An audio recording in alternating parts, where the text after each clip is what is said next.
at the Politico Pub for this important conversation. Thank you so much. Thank you for the invitation.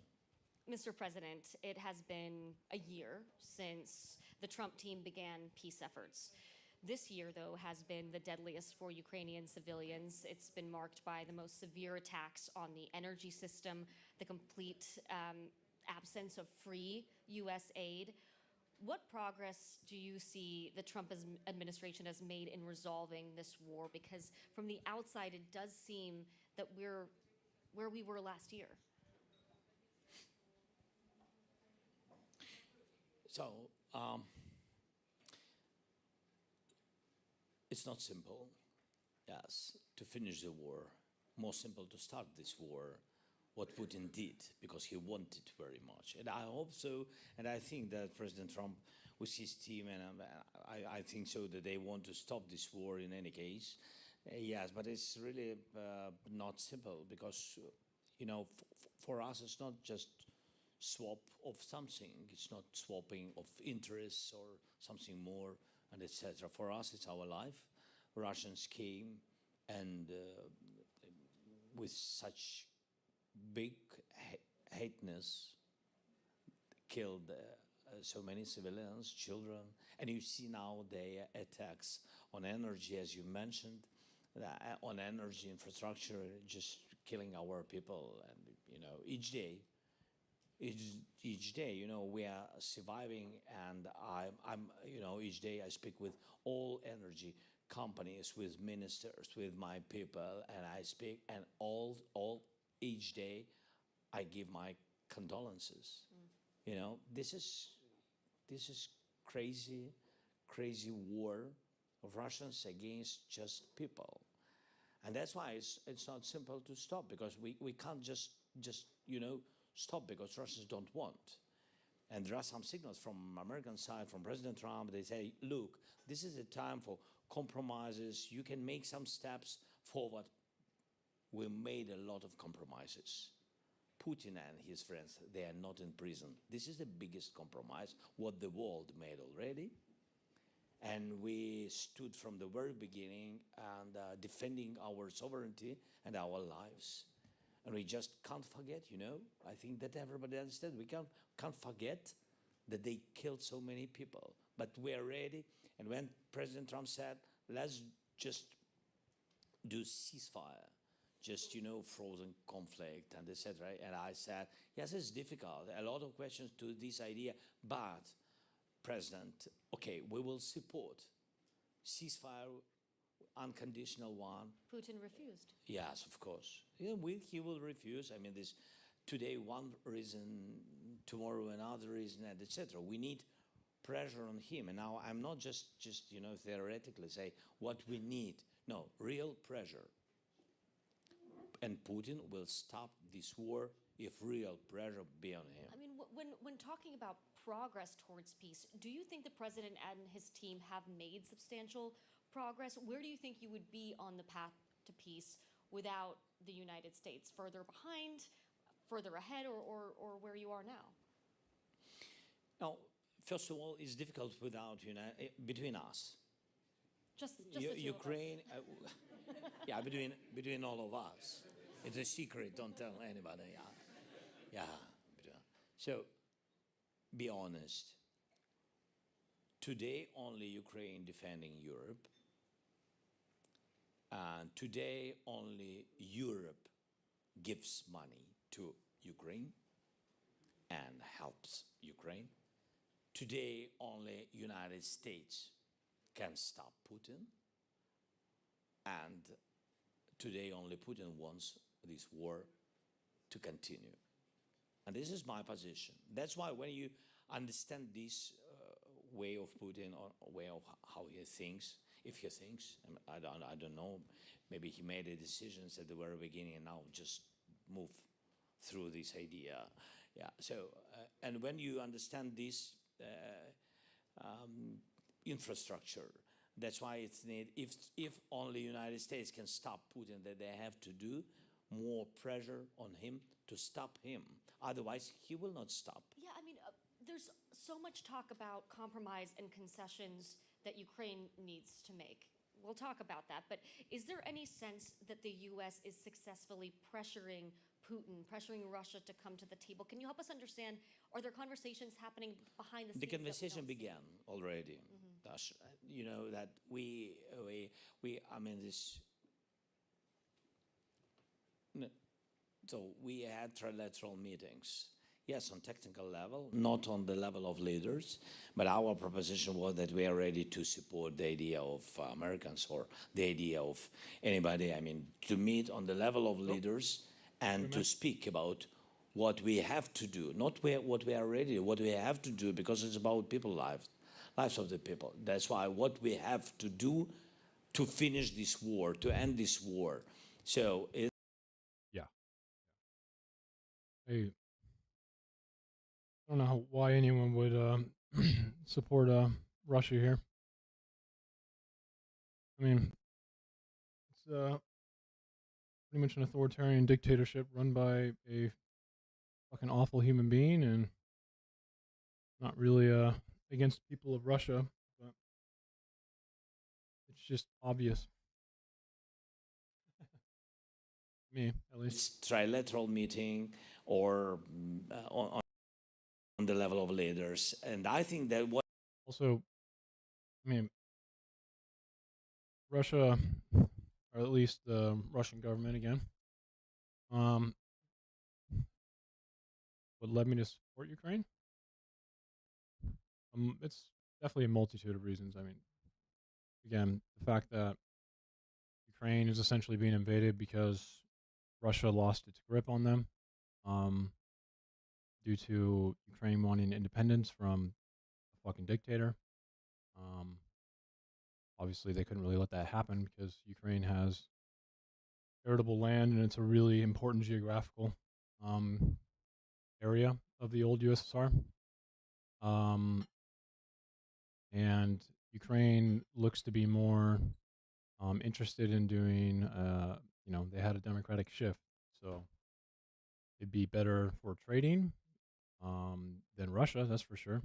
And we know that they would value, or at least have a higher chance of a democratic country, which makes trading easier as well as investing. So no brainer to me. Outside of the war crimes, I mean, Russia and Putin puts anti-personnel fucking pellets inside of missiles and they launch them into Kyiv. It's just fucking. Who the fuck would anyone support Russia in this war? Literally, so they can, fucking kill civilians. It's just like. Americans did, what the team, Jared and Steve, what they did, the team of Trump, President Trump.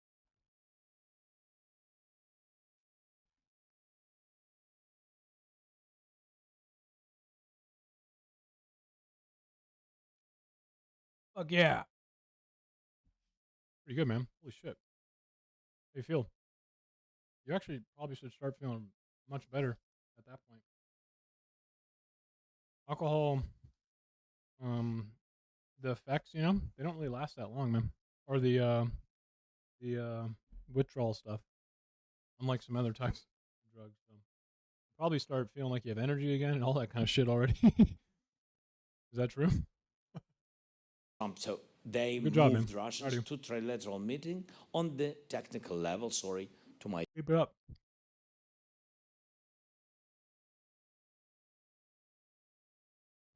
It started much before the invasion of Crimea, my friend.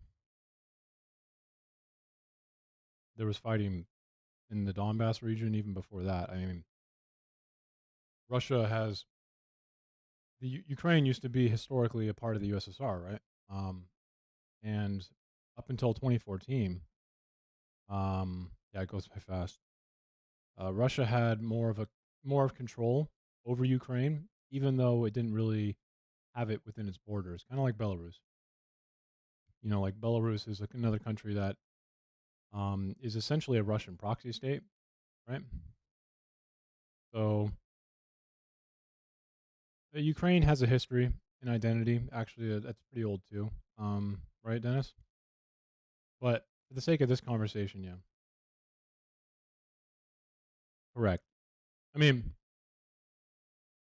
Russia has ever since before 2014, Russia had very a high amount of influence in yeah, yeah.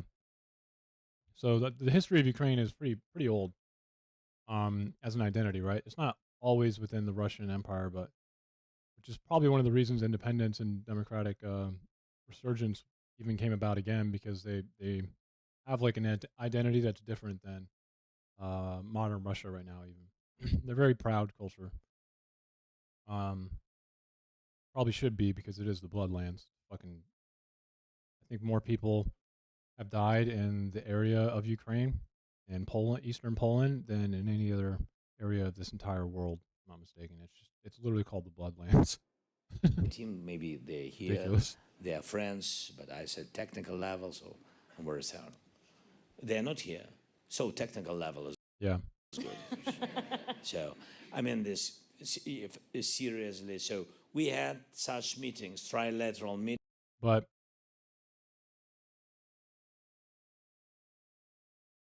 they weren't Ukrainians. Are you aware of that? You do know that Russia paid like agitators from Russia to go into Ukraine, and yeah, they were not Ukrainians. They like took over a town hall, if I'm not mistaken, and they were all essentially like paid subterfuge. Um, they abused the fact that Russia and Ukraine kind of had a border that wasn't exactly filled with drones and mines yet. No, there are locals in Donbass who definitely identify with Russia. But the incident that you're talking about, because you said the word revolt. So you're talking about a specific incident, right? You're not just talking about people in Donbass. Correct? Just so I know I'm not like, assuming something that you're not saying. There's probably a few who felt more of an identity with Russia, but there are also people in California who don't identify with Southern California when they live in Northern California. Do we care or take them seriously, or let them like be retarded? No. What you're referring to though is a specific incident. Hey, Paradox. Specific incident in the Donbass where Russia sent about 1,000 people to take over a town hall, and it's literally they were just Russian soldiers almost. It was like a straight up fucking whole operation, and they made it seem as if they were actually Ukrainian and from the Donbass. I'm from California, Southern California.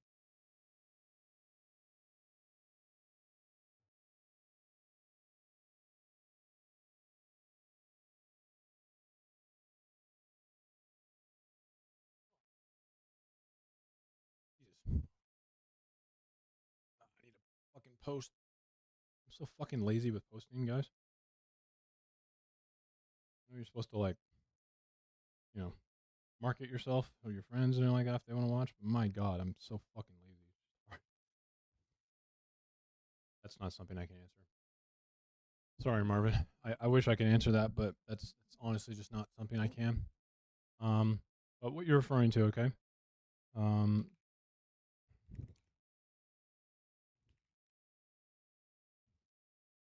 Is this.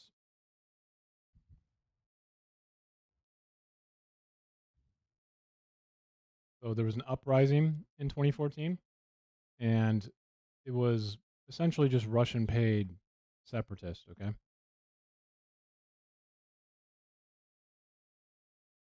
And they marched on one of the small town halls, if I'm not mistaken. So there's leaked emails to prove this. There's a bunch of evidence for this, okay? So they funded and organized separatists. So it's almost like, imagine if the U.S. right now, which the U.S. is doing, so 1,000 to 2,000 demonstrators in Donetsk, okay, marched onto a town hall or a part of the capital of the region, and then made it seem as if everyone, yeah, in Donetsk, yeah, that's what I'm talking about. The government building in Donbass.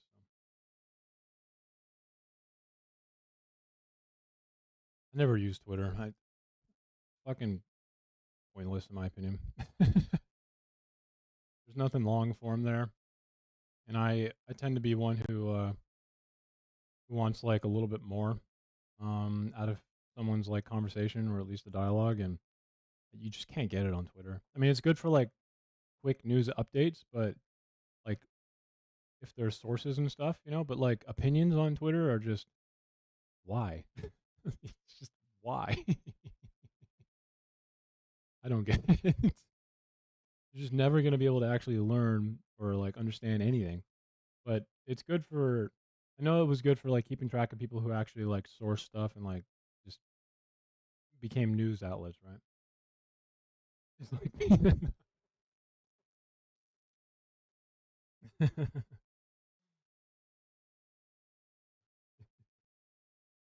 why is that? I'm curious. Why is that?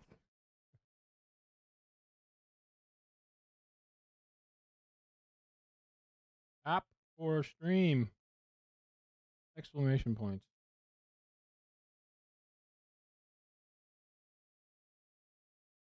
I don't really broadcast to any of my friends.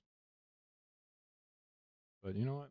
You want to come in, call me a fucking moron. Meetings, 2 of them in Abu Dhabi.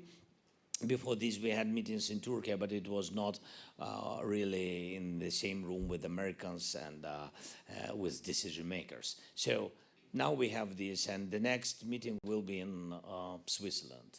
This is where we are. We begin to work on security guarantees, document bilateral one with the United States, what we can get after this war will end.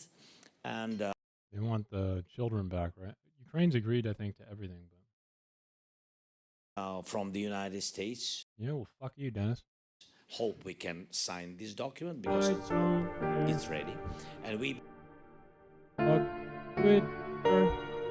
began to work on prosperity package, some documents, how to renovate Ukraine after the war. This is where we are. Do you? Inherently, I feel like your question's a little bit of a leading one right now. There's no reason like that I'm not Ukrainian. There's no reason I inherently like think Ukraine is the one to support.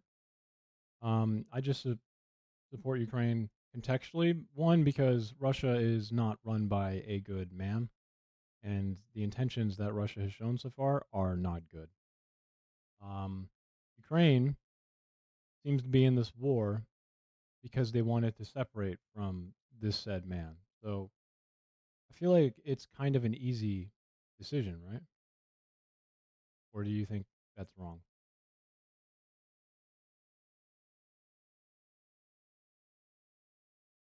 So when I say I support Ukraine, it's not like I really don't have like an inherent pinned reason, right? Like it's a lot of land very far away from me. I do actually get really emotional about Ukraine, partly because I don't know, some part of me is someone who just feels like a lot of aggression in me, okay? And I feel like I would also be in the position that the men are in if like I was in that situation, and it angers me. Why would you believe the view of a man who's given you no reason to actually believe that? Can you answer that? Why would you believe something like that with all of the evidence to say that the man who's saying it's justified is a pathetic, worthless human being?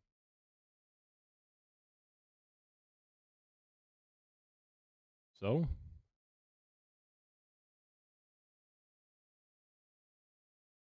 again, I don't really care what he wants. His actions are good enough for me, right? Like, so Putin's actions. Are you Do you think they're good? Do you think they're okay? Putin, we don't need to talk about the future. We can talk about his actions right now, okay? What Putin has already done. Why the fuck would I care about what Putin wants or thinks when he has shown who he is, and it's very clear to me he's a horrible, worthless human being. So why would I let him, influence my opinion on this?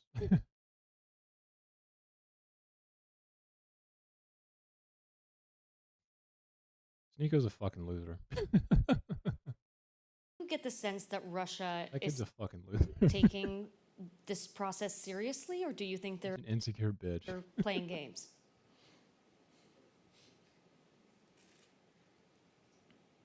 I don't think that they want to stop the war. I think that, but they can if in such circumstances, under pressure, it can be. That's why until there is no enough pressure, they play. Do you think the U.S. is exerting more pressure on Russia or Ukraine at this point? I think that they try to do both sides. What do you think about that? What I'm thinking? Too much people. What I'm thinking.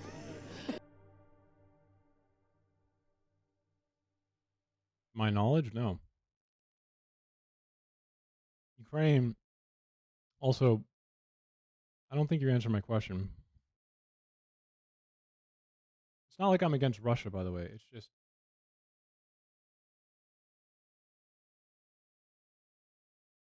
we're talking about Putin right now, right? Putin is the leader of Russia. So again, why would you believe what Putin says when the man has given us so much reason and it's evidenced? I mean, it is evident. I can go through 10 hours of showing you how Putin is a despotic, horrible human being. And why exactly would I let him influence my ideology or my opinions then?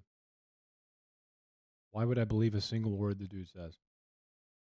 He eliminates any political opposition. He jails people for fucking, posting online. I mean, he is essentially one of the worst human beings on the planet, and especially one of the worst human beings actually against Russia. I don't believe Trump. I think Trump is a worthless fucking loser as well. I started streaming because I think Trump is dangerous. So that's not a reasonable take. Because Putin is the despotic dictator, and it's reasonable to expect a country to try and defend against the despotic dictator.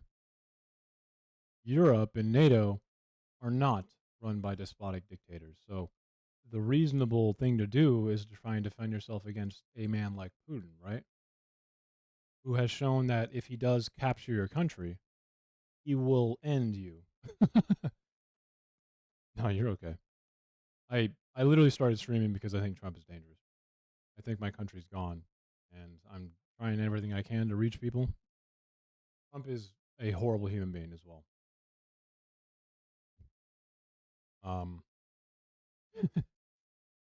Definitely don't believe anything he says. I don't even think Trump believes anything he says. I think he's had a mini stroke. Mm-hmm. With all respect, I mean, there are some thoughts which I have to say. He wouldn't just do a regime change. He would just kill the people there. He's already kind of done that. When Russia invaded Ukraine for the first time, and they made it all the way to Kyiv, right? Every single area within the land between the front and where Kyiv was, every major city where people were was a genocide.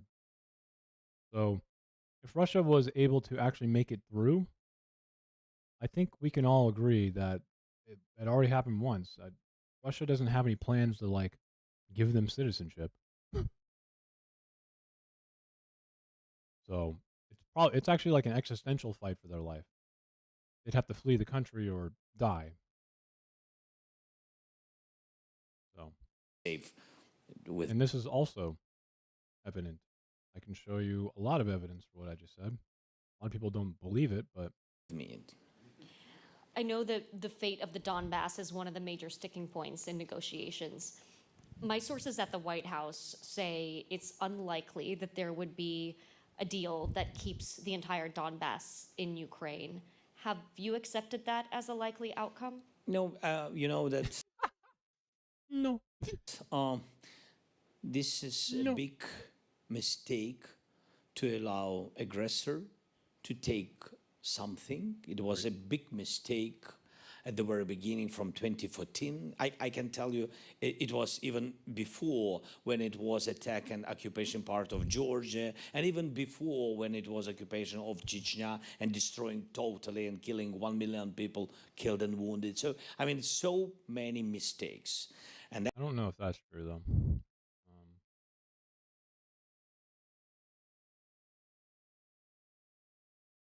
He said killed and wounded. Okay. Um,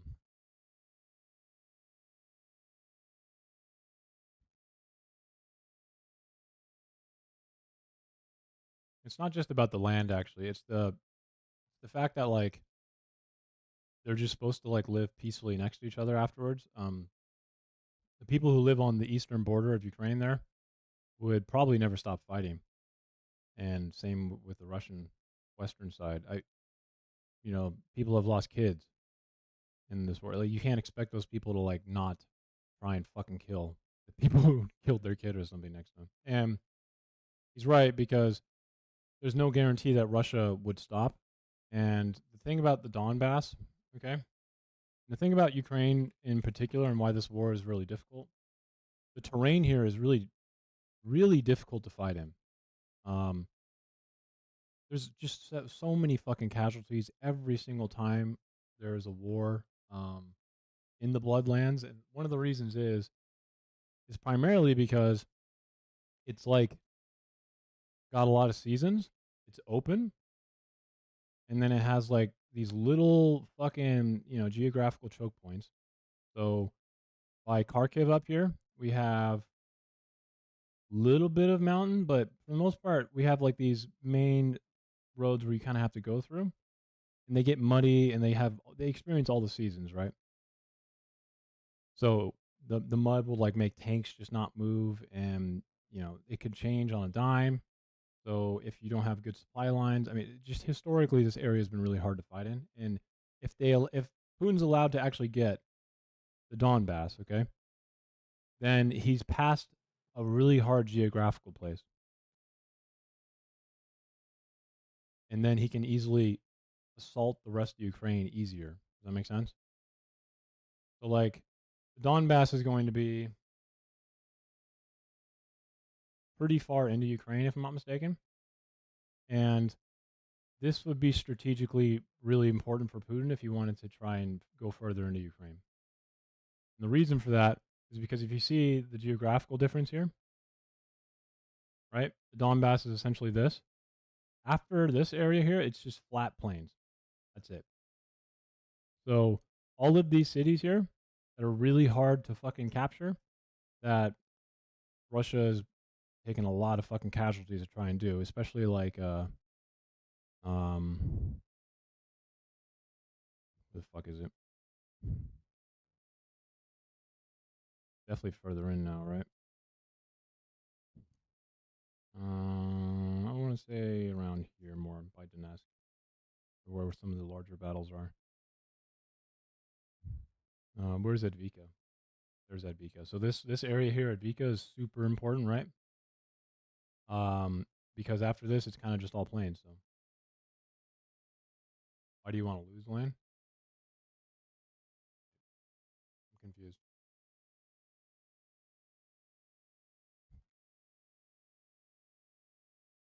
Land it is, please. Look Finland in winter and continuation war. Finland continuation war. I cannot spell right now, eh?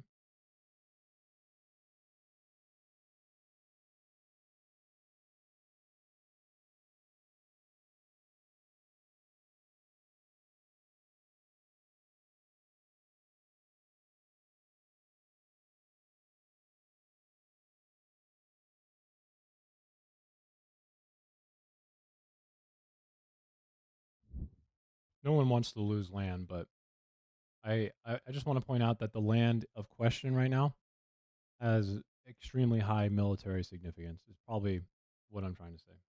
That's why Like now I don't specifically, the land that was just mentioned is an extremely high priority for Russia to be able to do more of an invasion into Ukraine. want to be the And president. they kind of already have a lot of it, right? I just showed you Advika, right? And Advika, if I'm not mistaken, I don't exactly, I'm not really up to date on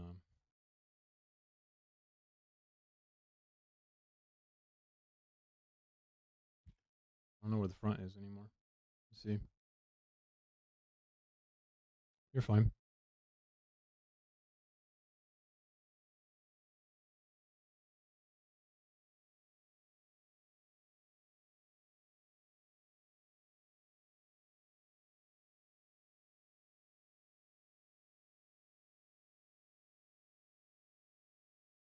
Vika's right here, right?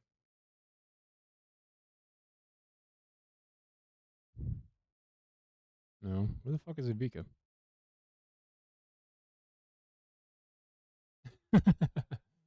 Yeah.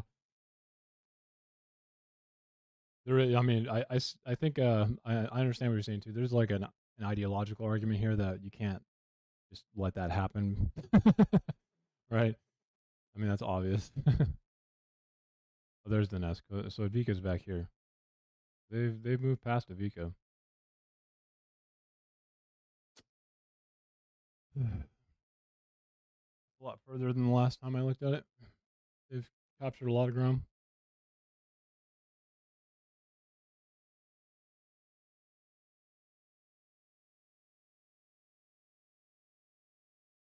Russia can also mobilize quite a lot more troops, unfortunately. Why did he say 1,000,000, by the way? I could have sworn, I'm like, there's no way the Chechen war was 1,000,000, but maybe he's including Georgia? Who will make the same mistakes? What made people, You do not want Peachy? What's that? my predecessors, not Peace? predecessors, I'm You mean peace? not just speaking about Ukraine. I'm not speaking about, this presidents in Ukraine. I'm speaking about the leaders of different countries which made possibility to allow strong, aggressive country like Russia to come to their territory, to take this territory without battle. Yes, because you can't, stop Putin with your kisses or with something like that, with flowers. I don't know. I never did it. So that's why I'm not feeling that is right way. My suggestion to everybody not to do it with Putin. Otherwise, it will be first step. Then in 5 years, he will renovate his military and he will renovate and increase his soldiers, his army trained well. Videos of men getting put into vans? You mean like for conscription? Yeah, I'm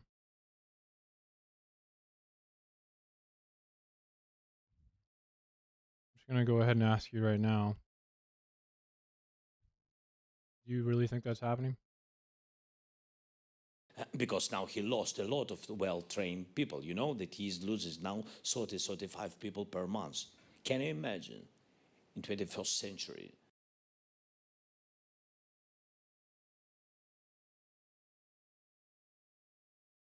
Okay. Well, it's not, but for the sake of this argument right now, let's assume it is. Okay, Marvin?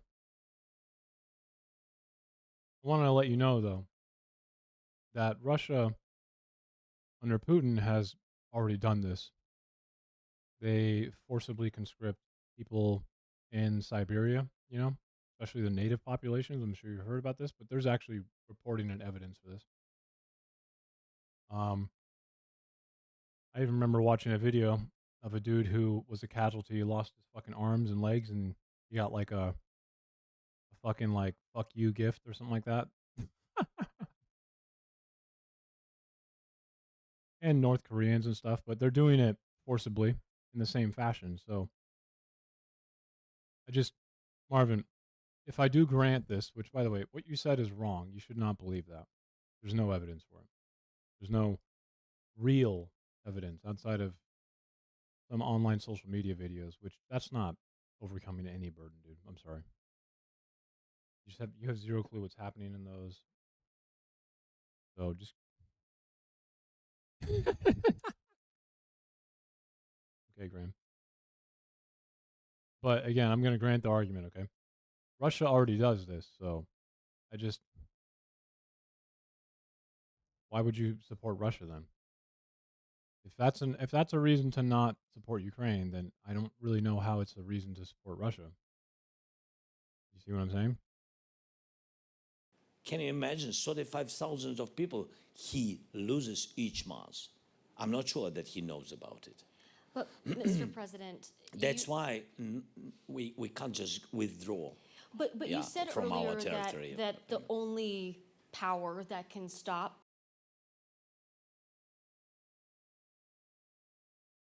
Europe doesn't need to do that. NATO has like 3.3 million standing troops, and not including the U.S. So they can definitely mobilize quite a bit too. But to be fair, an actual World War III would probably result in all of us dead, in the words of famous speech by Carl Sagan, right? Think of it this way. We have two people in a room, and one of you has like 50 matches, and one of you has one match. And you're both waist deep in gasoline. Who wins? Doesn't really matter how many matches you have. Putin is the United States.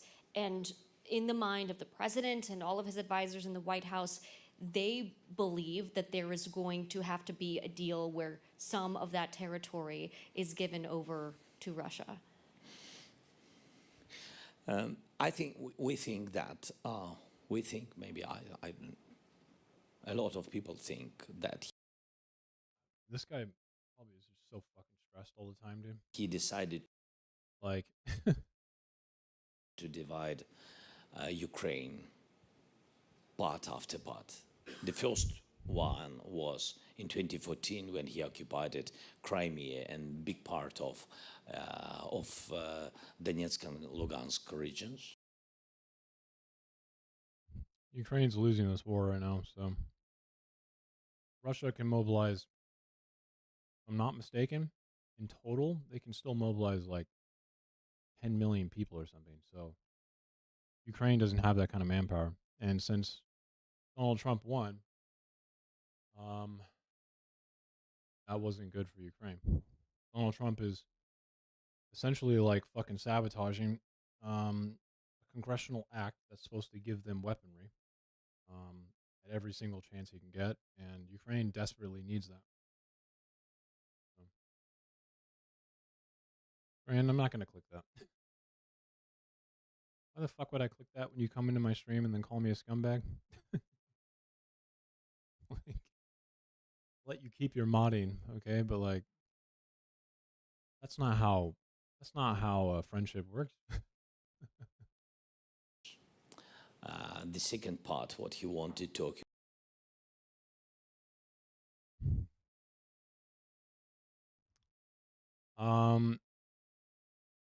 Well, war economies are artificial, but they are artificially strong. They can't last forever, but they do materially make a lot of spending. That's like material and economic spending. So I'm not exactly sure. The finances of Russia are not to be trusted. So it's not like I can point to any numbers right now. Like everything that they submit, it can't trust it. So I'm not really sure what the overall economic picture of Russia looks like. It could be far worse than I'm saying right now. I know that it's inflating itself because when you have to spend money for the economics of what it's doing, the artificial war economy. Well, I guess it's not artificial, but the war economy, right? you can definitely cause inflation to happen. But things like hyperinflation and stuff like that, think interwar period Germany, Weimar Republic, they had to print money in 1920, 29, to pay back reparations, which is kind of like spending money on nothing, right? There's no material thing there. It's just giving money to another country. So hyperinflation happened in interwar period Germany, right? Um, Russia is spending their money at least on material things. So I mean, it's not like they're going to have hyperinflation like people think. Occupied this time, but we defended, I and All of those things are true, Dennis. It's just we don't know the depth of how much corruption is in Russia. It's a lot. So it depends on how well Putin has corrupted or kept stability with his corruption.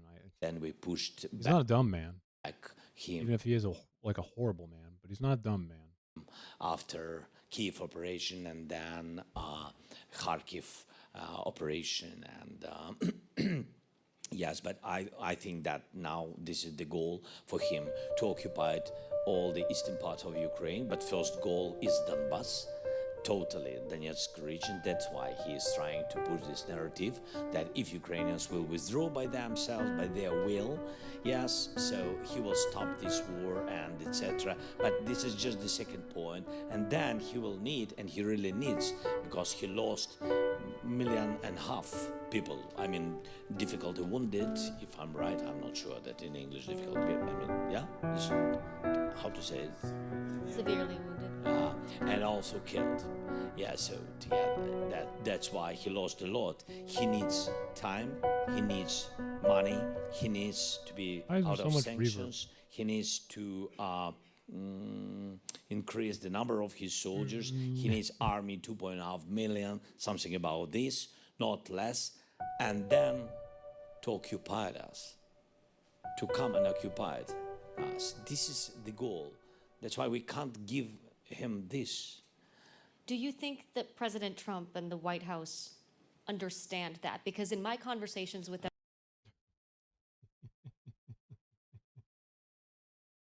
I hate news media sometimes, bro. You know what I mean? Like, they don't Trying see to it the same explain. way. Yeah, I don't know really. I don't know. I tried. I got this midget Catholic JD Vance over here telling me fucking, he's yelling at me. I don't know. I don't know, man. I tried to explain.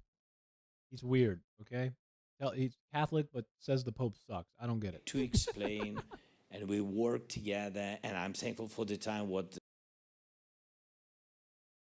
Um,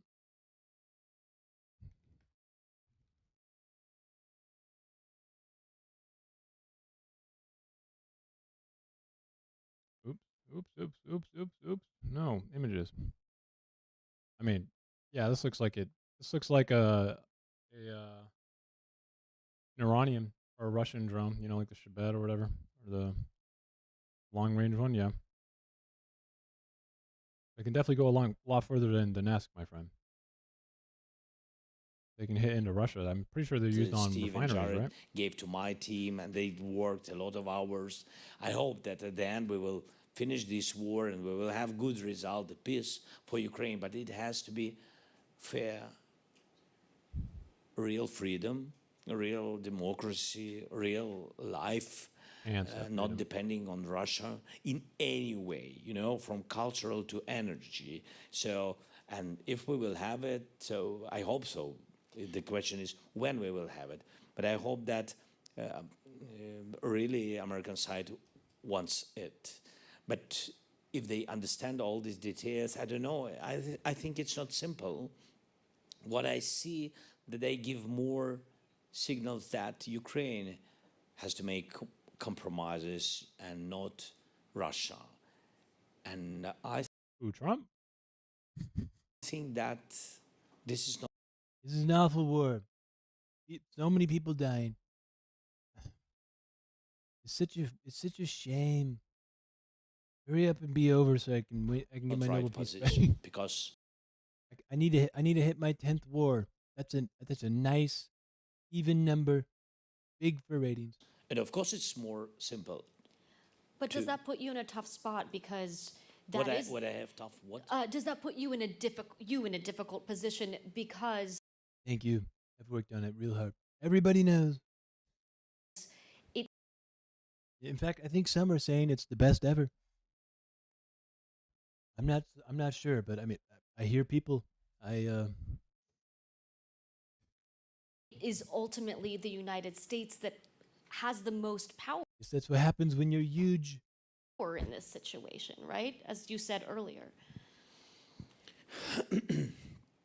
Sometimes I say to myself that I'm not in a difficult position. My people, our nation, the Ukrainians, they in a difficult position, but they are very strong people. They're in a very difficult position. Me, I think Putin also in a difficult position because I can speak with you and shake hands, and I don't afraid, and I want to be free, and I want to change after politics, after everything. I want And to. you're here. Yes, I'm here. You see, can you imagine? So I'm a free person, and I think that, and I'm younger I didn't do them at the gym, so than Putin. wanted to go home. No, believe me, this is important. He doesn't have too much time, not too much time. People don't realize that Yes, Putin's very old. God bless, not too much time. Like almost 80 or The 84 or conversation on something? territory and security, that can sometimes feel circular. Trump doesn't want to finalize security guarantees until an agreement on territory is reached, but you He's not going to do security guarantees at all, lady. What? don't. He's 73? I thought he was closer to 80. What? Holy. I thought he was closer to 80. I disagree now. I think maybe he was talking about Trump, but I could have sworn he was like 80. Yeah. This guy's living forever. We're fucked. Want to agree on territory before you can get those security No. guarantees. How do you solve that? we didn't solve it yet, yes. Because I think that, That's the big impasse. no, but I think that the question, let's speak about the order first, yes? What I has guess to come? that's the question about the order, because that seems to be one of the No, sticking I will points. tell you that what I think that when you want to have, first, when you want, it doesn't mean that we will agree. Just let's start from this. When you want to have some compromises from people which are under attacks, which are not aggressors, and when you want to do it, what you give them, they don't trust anybody. They don't trust anybody because we had Budapest Memorandum. That was just security guarantees. We gave nuclear weapon and other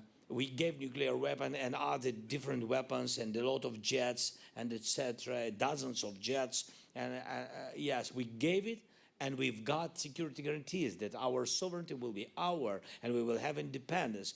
At the end, we don't have those weapons, and we don't have security guarantees because Russia came and nobody attacked Russia.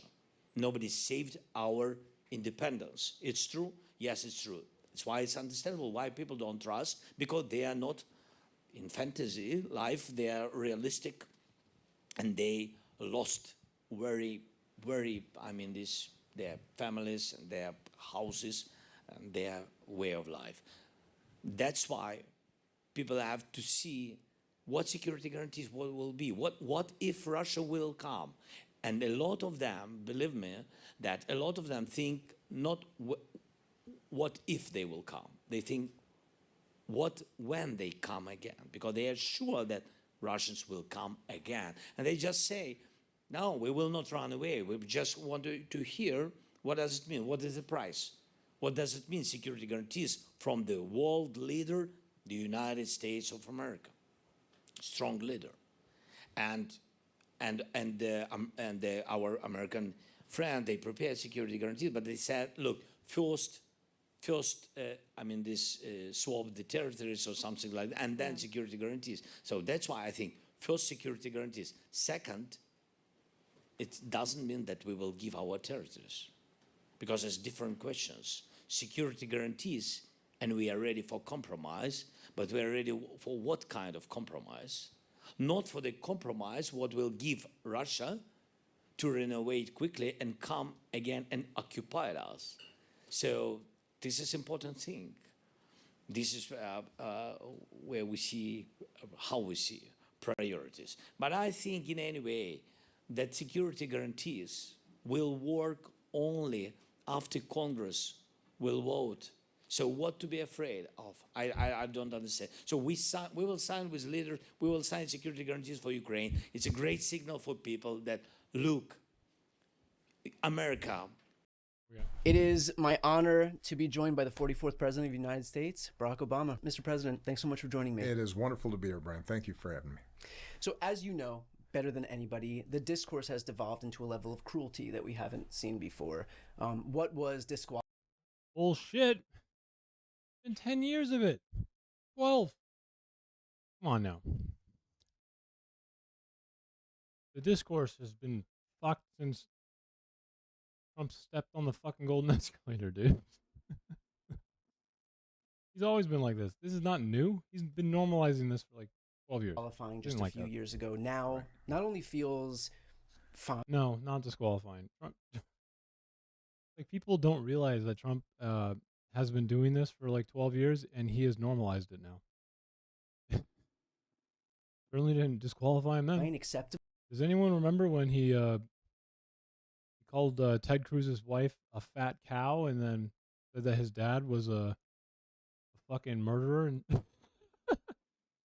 But actually rewarded. You have administration officials saying that the victims of ISIS aggression are domestic terrorists. You have J.D. Vance coming out and saying that it's okay.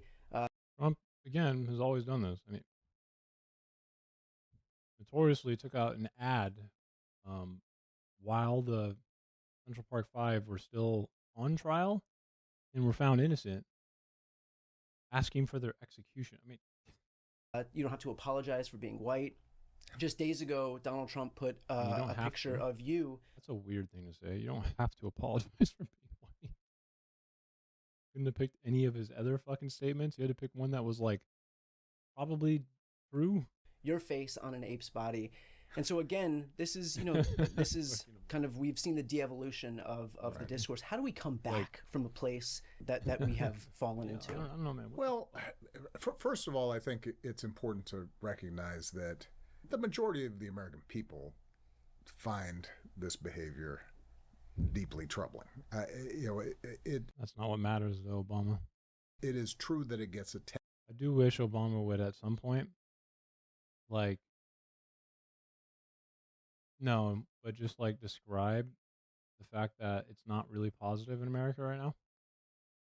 One thing I think Obama did not do very well, or at least signal after his presidency, was he always said that America is doing great, and I don't really know if that was true, even though I like Obama. It really isn't true. I feel like the economic condition of most Americans has not, even through his presidency, was not getting better. So, one thing I do wish he would do is just be like, there is a problem, right? At least acknowledge it, maybe. We'll see. It's true that it's a distraction, but as I'm traveling around the country, as you're traveling around the country, you meet people. They still believe in decency, courtesy, kindness, and Nazis believed in kindness to each other. They just didn't believe in kindness to the people that they didn't want to be kind to. And there's this sort of clown show that's happening. That's the whole point of the trains are still on time. Social media and on television. And what is true is that there doesn't seem to be any shame about this among people who Oh, they're cheering it on, dude. used to feel like you had to have some sort of decorum and Cheering it on, bro. a sense of propriety and respect for the office. right? So that's been lost. But the reason I point out that I don't think the majority of the American people approve of this You don't. You're correct. It's just not really is a problem. because ultimately the answer is going to come from the American people. And we just saw this in Minnesota, in Minneapolis. No. I think Minneapolis and Minnesota shows that protesting will not work. In fact, two people can literally get murdered and nothing will get done. So if there's a moment when like live fire does happen, we've already laid the groundwork that nothing will be done. So I, what is the difference between firing it into a crowd of a lot of protesters and killing one protester for the same reason?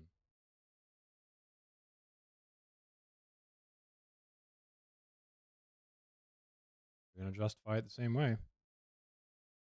it is important for us to recognize the unprecedented nature of what ICE was doing in Minneapolis, St. Paul, the way that federal agents, ICE agents, were being deployed Fundamentally changed without as an any institution. clear It's now a paramilitary. guidelines, training, It was not before. pulling people off, out of their homes, using 5-year-olds to try to Bait their parents. bait their parents, all the stuff that we saw, tear gassing crowds simply who were standing there not breaking any laws. So the rogue behavior of agents of the federal government is deeply concerning and dangerous. But we should take a moment to appreciate the extraordinary outpouring of organizing, community building, decency, neighbors buying groceries for folks, accompanying children to school, teachers who were standing up for their kids, not just randomly, but in a systematic, organized way, citizens saying, this is not the America we believe in, and we're going to fight back, and we're going to push back.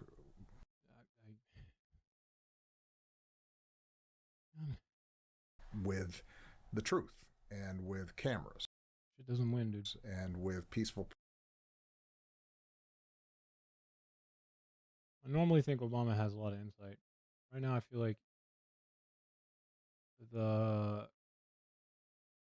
misunderstanding is just, or at least like the disconnect, the incongruency I'm noticing between the reality in which this country is literally at and like what Obama wants to be or not there. They're just disconnected to me.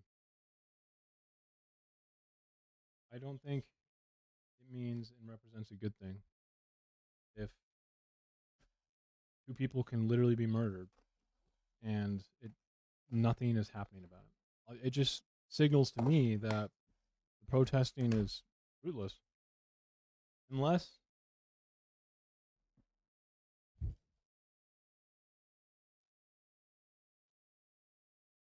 holy shit, how delayed are you?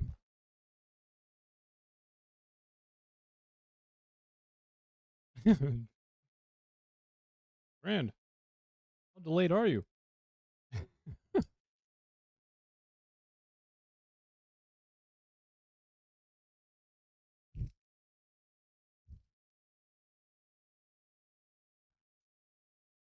Thousands of video. I'm sorry. Thousands of video probably would show that there's some legacy media reporting on this or some reliable reporting, right? There is a lot of journalism in Ukraine. How come we haven't seen any of that?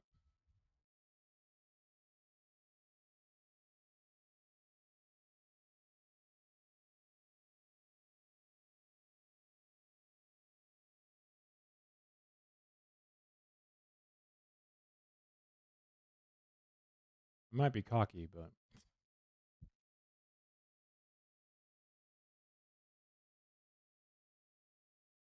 also trying to change someone's opinion is not gaslighting. Gaslighting is a tactic, a manipulation tactic with the intent of casting doubt in someone's mind, not for the reason of winning an argument, but for manipulative reasons. Grand. So I'm not really sure why you would use the word gaslight. As in, when you gaslight someone, okay, you're trying to produce doubt, create the inception of doubt, you know, and you're not really worried about whether or not you're trying to convince them wrong or not. It's specifically about control and the psychological manipulation. I don't really know how that is something I'm doing, but that's cool.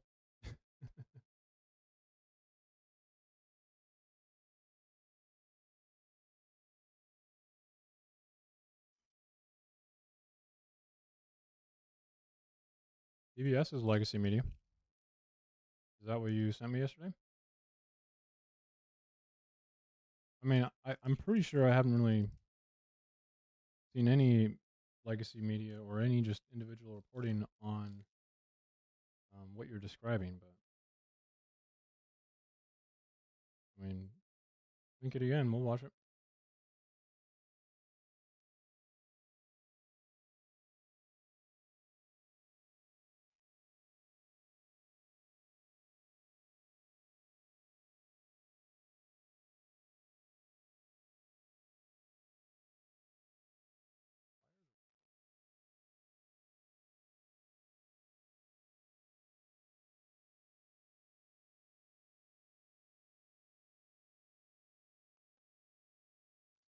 Like, hello?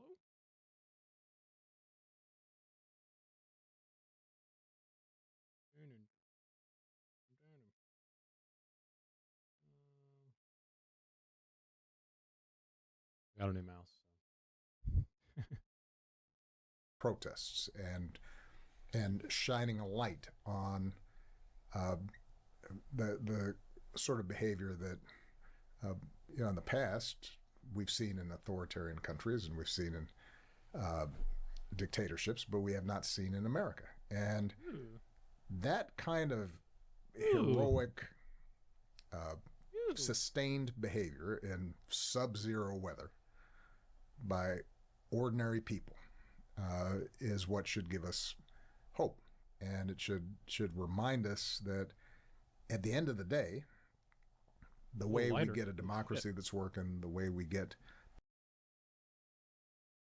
Again, that's not what gaslighting means, dude.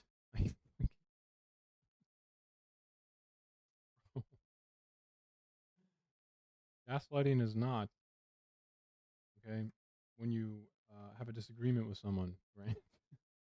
Gaslighting is when you intentionally try to cast doubt within someone's mind with the intent of manipulative control. Okay? If I say someone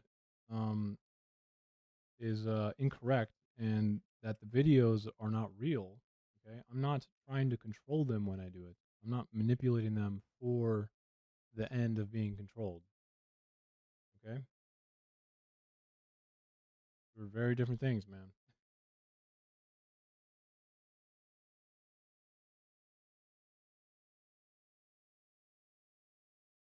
No, I'm disagreeing with him. The manipulation here, I mean, am I trying to control him, Grand? Or her?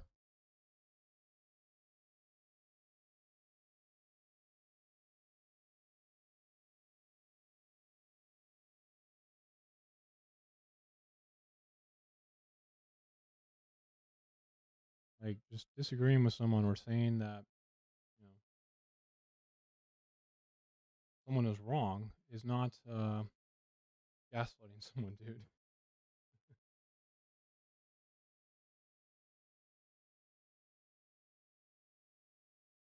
Should I put these on?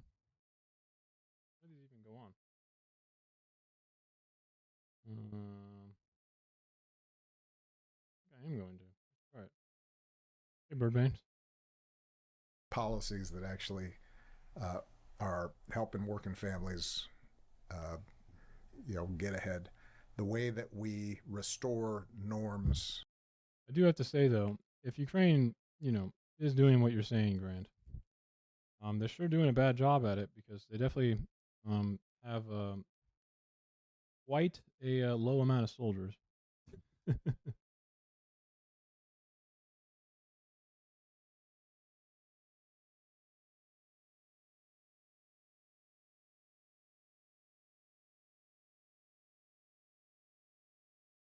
um, Now, Grand, I do want to point out that what you're doing now could be considered gaslighting, like at this very moment.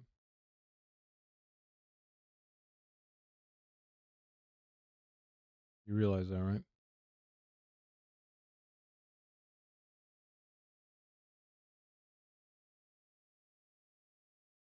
You understand why?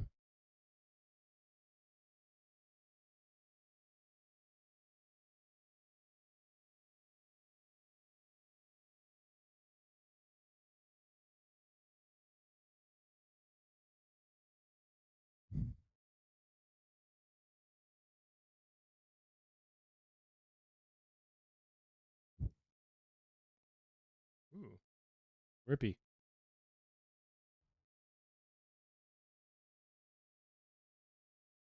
No? Yes?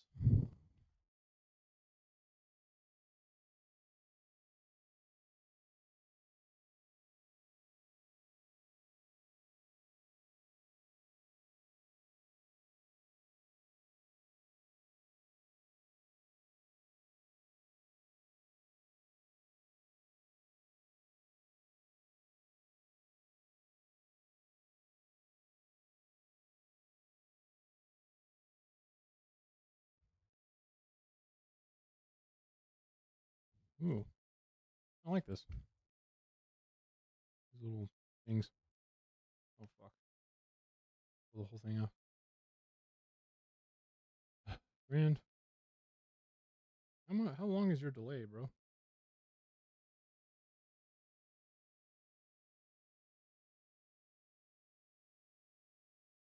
How am I supposed to take this abuse right now in 5-minute intervals, dude?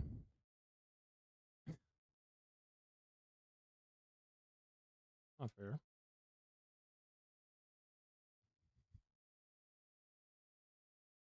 Everyone's biased, dude. You can call me cocky, but I personally know that I'm not being arrogant. So I don't remember ever calling him delusional.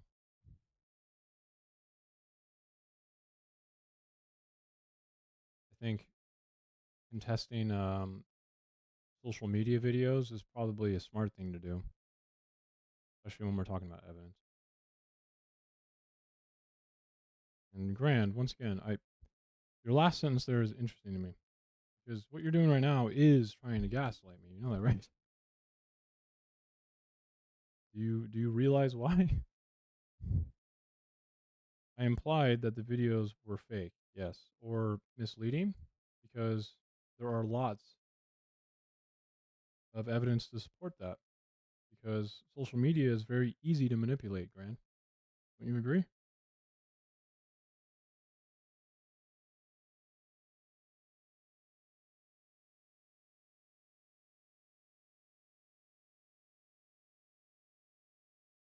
So now we'll get to some psychology for you, okay?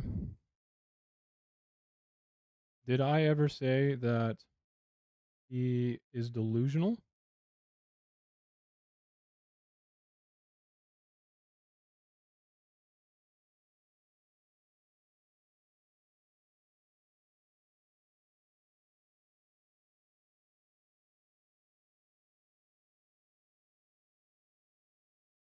Did I say he was dishonest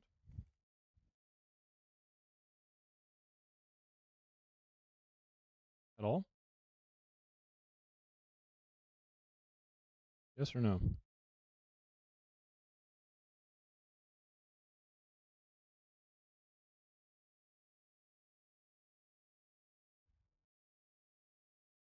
Come on, Graham. Don't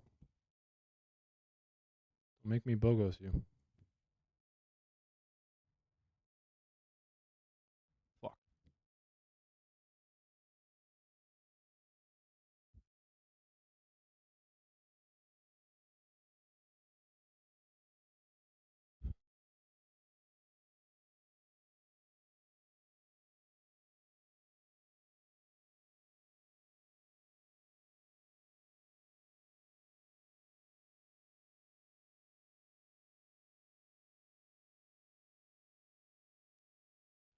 Too long for me, Grant.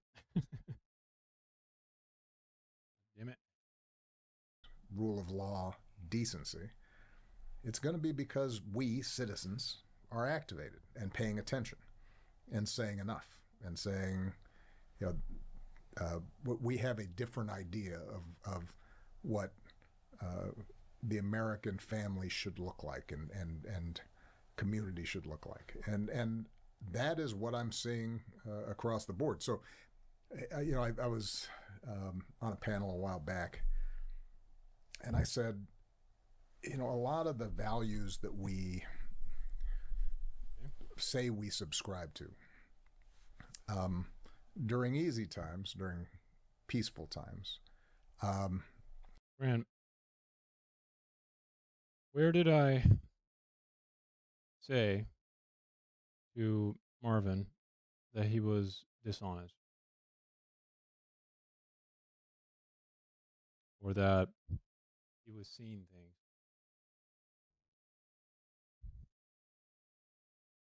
Pretty simple question, man. And that he must be being deceived. You know, he's seeing imaginary things.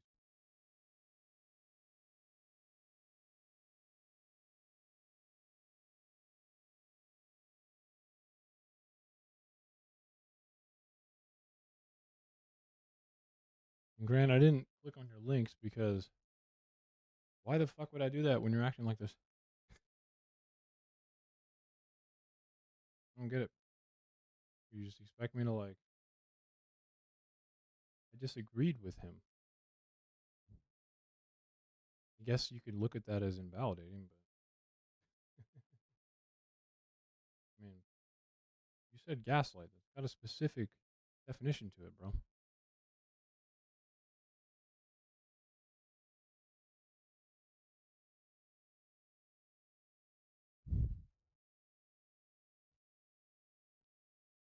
Hey, Grant's fine.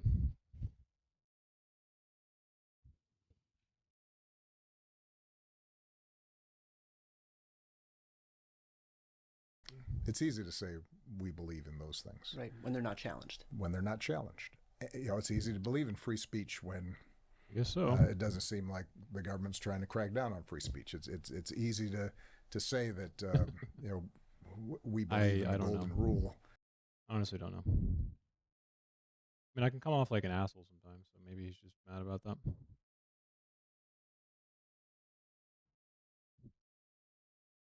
That's not really what he's saying right now. I said I was gaslighting someone, so take issue with that. If you just called me an asshole or something, then probably wouldn't take issue with that. Holy shit, this thing has a lot of presets.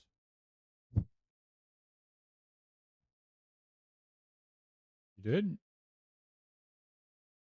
This morning you just said I gaslit someone and that I was being cocky and arrogant, which is, I mean, I would have been fine with those two as well. Arrogant, probably not, because arrogant kind of implies that there's a level of ignorance, but I mean, that's your opinion, not really a fact.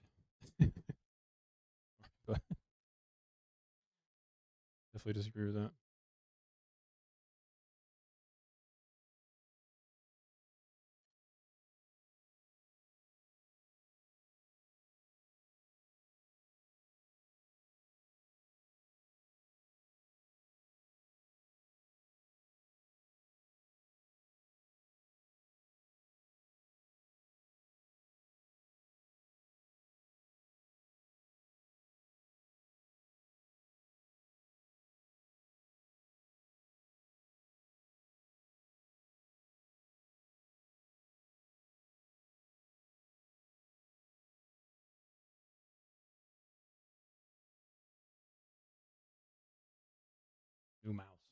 Oh, feels much better. Yep.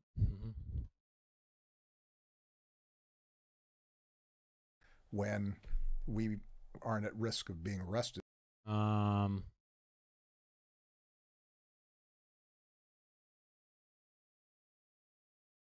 So what if I said what you said to the chatter if he was pointing out ICE criminality?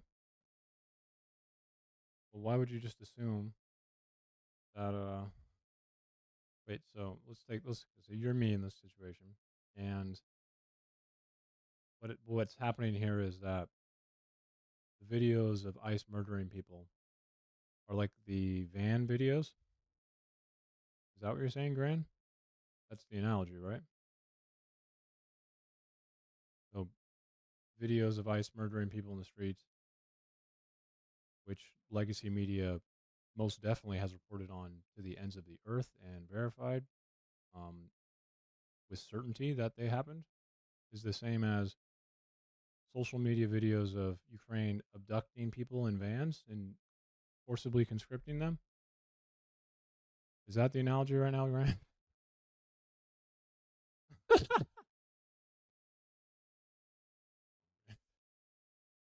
The fuck, dude? Uh,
fuck. I mean, a draft is a thing, by the way, Grant. I'm assuming that you're just kind of upset with the way they're going about it.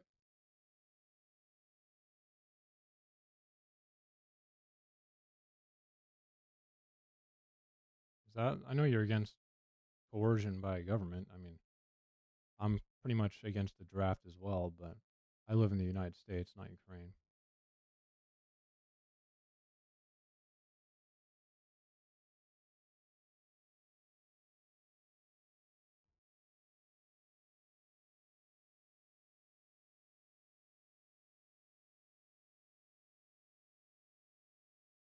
So you're upset about the way that Ukraine is mobilizing people who are dodging the draft? Is that mm, that's the claim, right? I mean, there's an argument there, maybe for sure.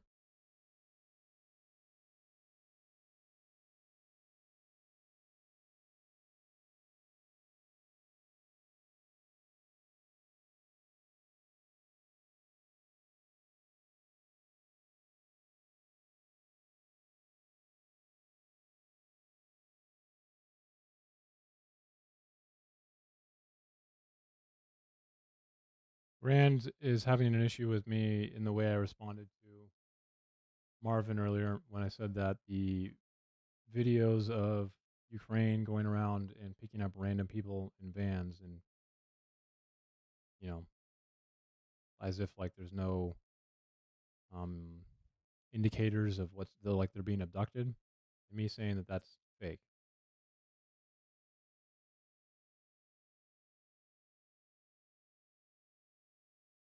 Yeah, the thing is like Israel is not being invaded right now. I think there's an argument here, Grand, for the nature of the draft and maybe the methods being extreme. Um, but that's not what we were talking about earlier. I think we were talking about random people being abducted by vans, which is different than them forcibly making people dodging the draft to show up. No, in Ukraine. Right, Grand?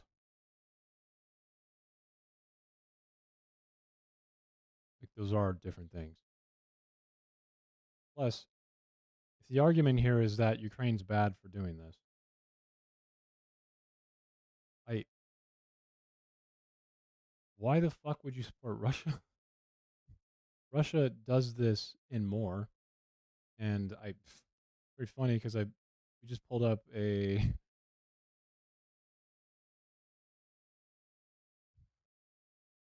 not random people. You can clearly see that these are conscription squads that are targeting people who have been avoiding the draft. What are you talking about?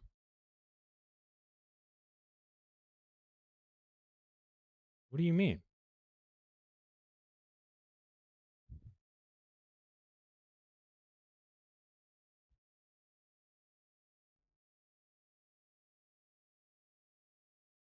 They have a draft, Gran.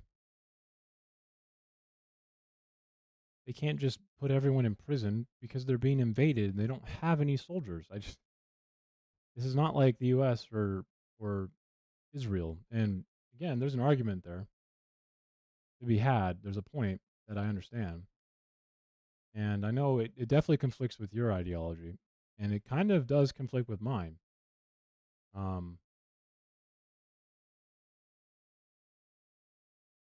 I never said anyone supports Russia because of this. Actually, I take that back. I am implying that you have support for Russia because of the incessant unsupport or how do I say this condemnation for Ukraine I see from you, but I literally see zero of that same fervor for Russia. I'm just maybe I did assume a little bit. So why don't you tell me directly so I don't just presuppose this? What side do you support, Iran?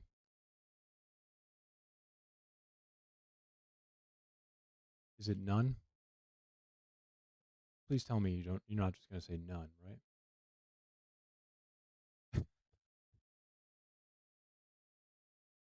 How the fuck? How the fuck was that dishonest? I literally just told you I don't want to assume your position, which I did do. Like now, I'm just gonna be mean. Are you fucking retarded? Are you kidding me? What the fuck are you talking about? I could have just said no. I didn't assume your position. I literally did. So I gave you now the opportunity to tell me what you do think. That is the exact opposite of being dishonest, Rand. I have no fucking idea what the hell you're talking about. You do oppose the draft, right? Because of the nature of coercion. I'm pretty sure that's like fundamentally something you believe in, right? You think it's like extremely bad. Is that wrong?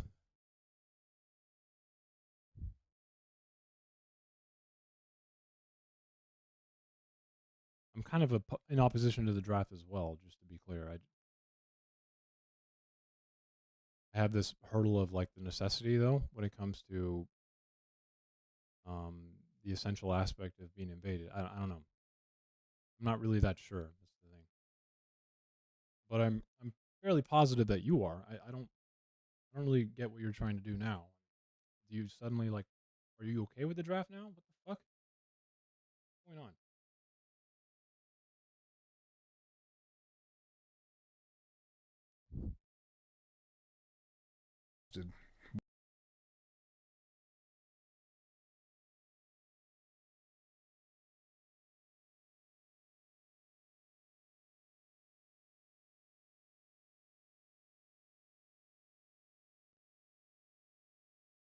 Universal.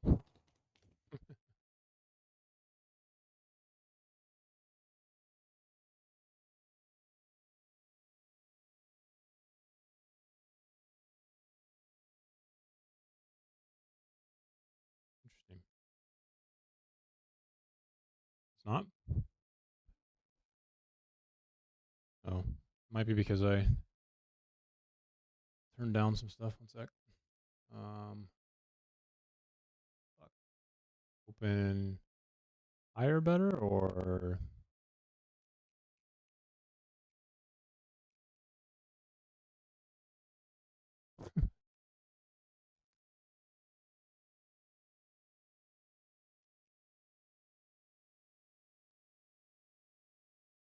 why is it not touching it?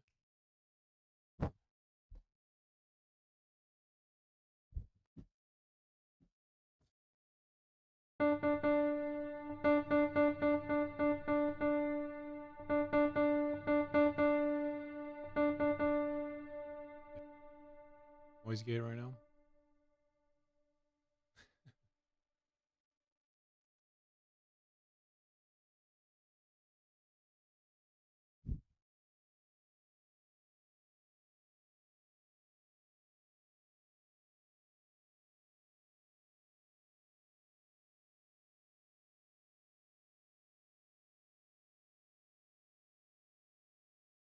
I think that should be better, right? It's probably a little better. And then we'll do the expander. Needs to be open a little more. Maybe a little more release. That'd probably be smart. Less attack. And that might be better, right? Is that better? Yeah.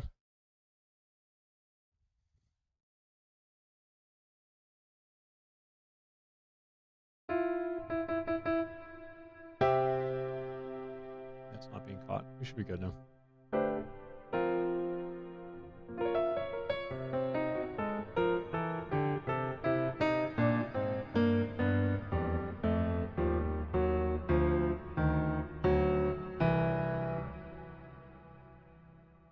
When we exercise the golden rule. Yeah. Right now we're being tested. And the good news is what we saw in Minneapolis and St. Paul, and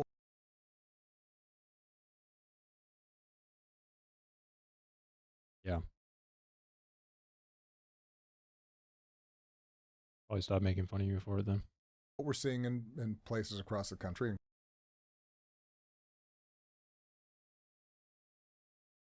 I thought you were intentionally doing it, but if it's because you write slow, then I'm sorry. I shouldn't say that. Including here in Los Angeles, has been the American people saying, no, you know what, at least a good number of the American people saying, we're going to live up to those I also write slow, so understand.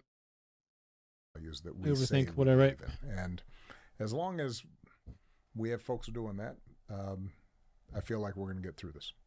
So I hear and appreciate what you're saying about the agency of individuals. As we look toward our elected officials, our democratic leaders, I think something that I've been having a lot of trouble reconciling is for so long it's felt like Democrats are solely focused on protecting norms, institutions, processes, and then you've got a Republican I mean, I don't know. There's quite a few loud Democrats who are not about that. Party that sees what it wants and will find a way to get it. Laws be damned, Constitution be damned, rule. Today, a U.S. official said Ukraine should consider dropping the age of eligibility for military Just read this. conscription from 25 to 18 years old. Just read this, right? It was a law introduced in May, right? It is a stark acknowledgement that Ukraine simply doesn't have Have enough the troops manpower. to fight the seemingly endless volume of Russian soldiers, especially now that they're being bolstered by North Korean troops. Yep. So, Graham, do we need to watch the whole video? This is legacy media reporting on Ukraine using harsh means to force draft dodgers into combat, not random people. Okay. You acknowledge the difference there? The conversation I had with Marvin earlier was, have you seen the videos of random people being essentially abducted in vans? He didn't say abducted, but that's the word is easily put into a sentence. Is that the same thing?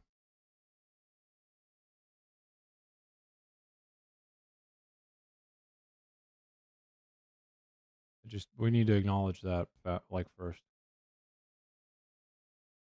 This to me comes as no surprise, even if I don't like it. And it makes me a little annoyed because I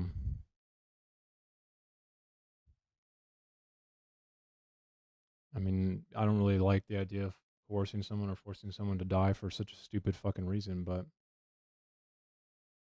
I mean, draft dodgers in the country, men who are able to fight, um, there's an argument that they wouldn't even be alive if other people weren't fighting for them. So I don't know. Definitely a complex question. There's like an existential threat in this case, right? Special correspondent Jack Hewson looks Will at be Ukraine's damned. And we're seeing that play out right now. And so, given this massive asymmetry, where it often leaves us feeling like it's a Lucy pulling the football away from Charlie Brown over and over and over again situation, what needs to be done? And do you Too late for that. Personally, I think it's too late. It should have been done a long time ago. To answer this though, in like a real sense, pragmatically, there needs to be, I don't know, man, organization by the Democrats right now to the tune of populism or something that can counter Trump would probably mean an actual threat perceived by Trump, and Trump would probably jail them. And this is probably something I can say is a historical truth. If there was the same level of organization, what probably needs to be done right now is a massive initiative to try and stop the very open and public plan that Trump has to steal the midterms, and then hope to God he just is okay with power being taken from him. But there's no guarantee for that. It's not random people. It literally says in this video, Grand, we have to address this, dude. It says draft dodgers. They're not grabbing random people. They need people to fight, Grand. You can't just grab random people. They need fighting able people. So it's not illegal though. Draft dodging is illegal. I don't like drafts though. I mean, we're in agreement here. It's just you have to acknowledge the fact that Ukraine is not like Israel. There's no existential threat. Even though Hamas did do damage to Israel, that there was no thought in Israel's mind that they were in an existential position, okay? Ukraine has no luxury, man. They are in an existential position. So it's hard for me to sit here and be like, oh, well, you didn't even give them an option to go to prison for dodging the draft. I don't even like drafts.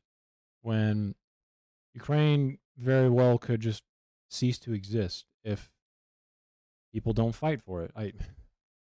It's more complicated than what I think you're reducing it down to, for one. And then second, it's not random people. That just doesn't even make sense either. Why would they grab random people? Because if they try and put random people on the front lines, that's going to be bad. That's going to lead to bad outcomes. You need able-bodied people, right? People who are dodging the draft.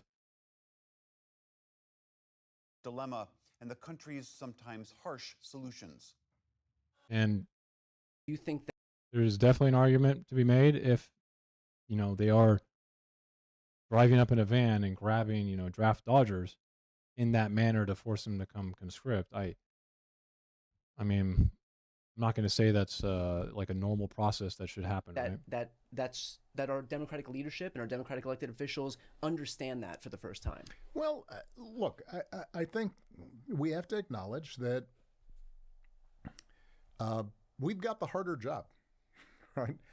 So we believe in government as a tool for good, as a potential force to create more jobs and as a way to make sure that the planet doesn't roast, to make sure that as we move forward and the economy grows, that everybody and not just some are benefiting, and that kids are getting a good education. And what that means is that we have to think about the consequences of our actions. We have to try to figure out how do we get working majorities to actually pass laws and to implement those laws and to make things happen. Tearing stuff down doesn't require all that. So when you talk about Republicans, for example, it seems like they see what they want and they just go after it. Well, they've passed one significant piece of legislation since they've been, for all the hoopla. They haven't actually codified and institutionalized much of anything. They have poured a huge amount. Because it's grievance politics, bro. Come on, Obama. They're not trying to fix anything, dude. They don't want to. The whole shtick right now is rebuild because the country is lost. Oh, man. They're not going to try and repair it. A lot of money into ICE and their immigration agenda. No. And they've cut taxes. It's not an immigration agenda, dude. I'm sorry. I know people would disagree with me there, but this is a fascist agenda. Immigration is not the agenda, even if it looks like it right now. Taxes for really wealthy people, and now they're trying to unravel a bunch of ICE, to me, seems to be the way that Trump is going to try and enforce intimidation at voting polls. He's giving them lucrative contracts, zero training, essentially trying to get people who are going to enforce that for him. That to me seems like the logical conclusion. Rules and norms and laws that are already in. He's already explicitly said this in his executive orders. He's telegraphing what he's going to do. We need to listen to him. Place. That's an easier job. So I say that because we should accept the responsibility and the challenge that our job's going to be a little bit harder.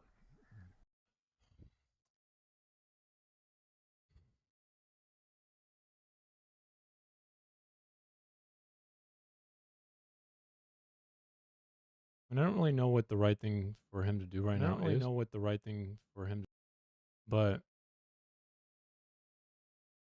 I don't like it for some reason. Because in order for us to get stuff done, like let's say the Affordable Care Act, well, we've got to cobble together a majority, and we've got to persuade, and we've got to convince. He's not going to do that. There's no fucking way anyone can believe that Trump is going to try to pass legislation. He's never been good at that.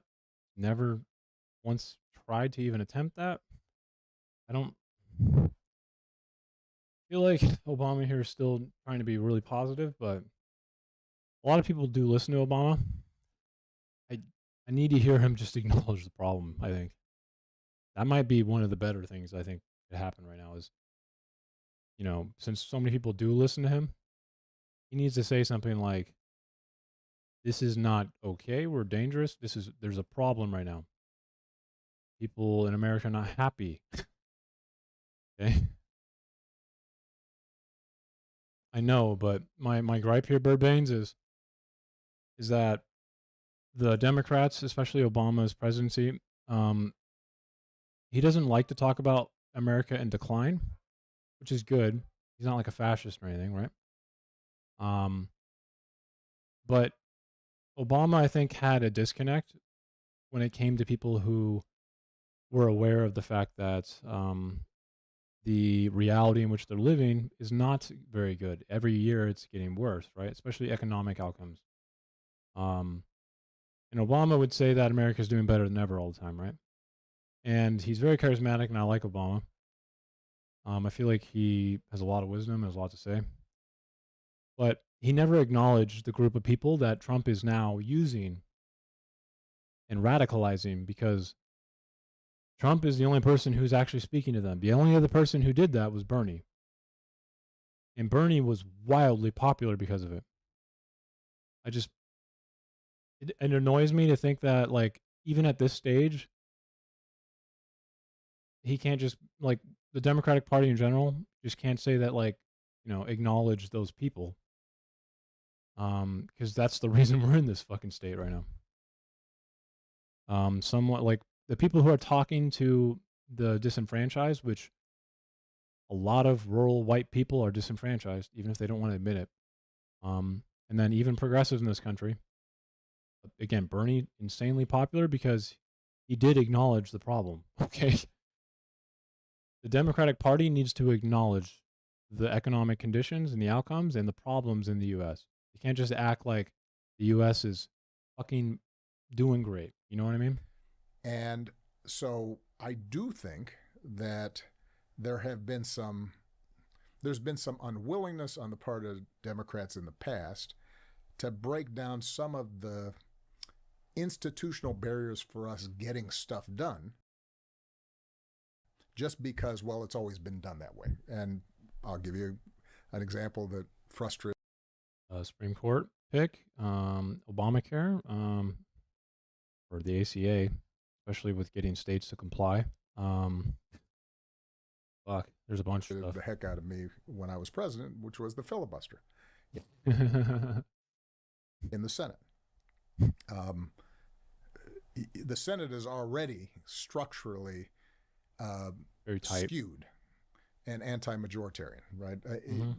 It's hard for majorities to get stuff done, whether it's trying to pass civil rights legislation in the 60s or trying to get gun some purpose, though, right? It's a liberal democracy, and it was designed to be slow for that reason. Control legislation or what have you, because even though majority people support it, Delaware and Wyoming have the same number of senators as California. Yeah. Right? All right. So that would require a constitutional amendment. You then compound that with a filibuster. And the truth is that Democrats for some time have been traditionalists in wanting to preserve that. When it blocks.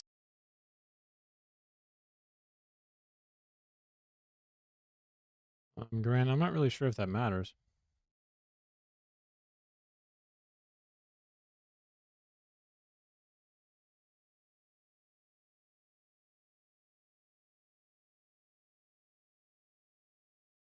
Why would that matter?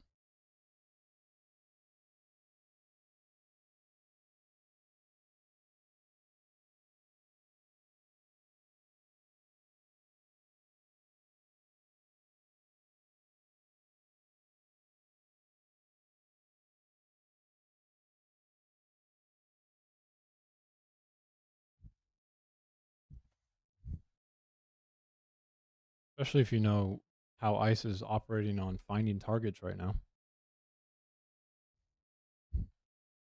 Right? I feel like there's more to your sentence than goodwill and gesture there. But like, even if I were to say that it's not because of ICE's extremely stupid tactics at trying to find targets right now, and say that they are doing good gestures like this, what does that have to do with the fact that 2 people have been murdered in the streets, and there's 30% of the force for ICE is in Minneapolis, which is home to probably 0.005% of legal immigrants in this country. Why would we have 30% of the immigration force that's going after illegal immigrants be in one of the worst places to find illegal immigrants? They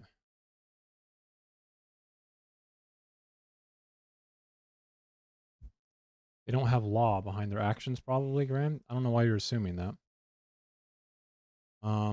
Especially since we know that ICE right now is being told to racially discriminate using internal memos. And I mean, it's like from the fucking directly from the chain of command to do this. It's really hard to prove citizenship, man. Do you have your birth certificate on you when you fucking walk around every day? I mean, you carry your social security card? If you do, that's dumb, right? So really hard to prove citizenship. And I can only, like, ICE already was pretty notorious, Graham, for costing the taxpayer a lot of money every year or accidentally infringing on the rights of American citizens because of this very question I'm asking you. It's really hard to prove citizenship. I don't even know how you do it day to day.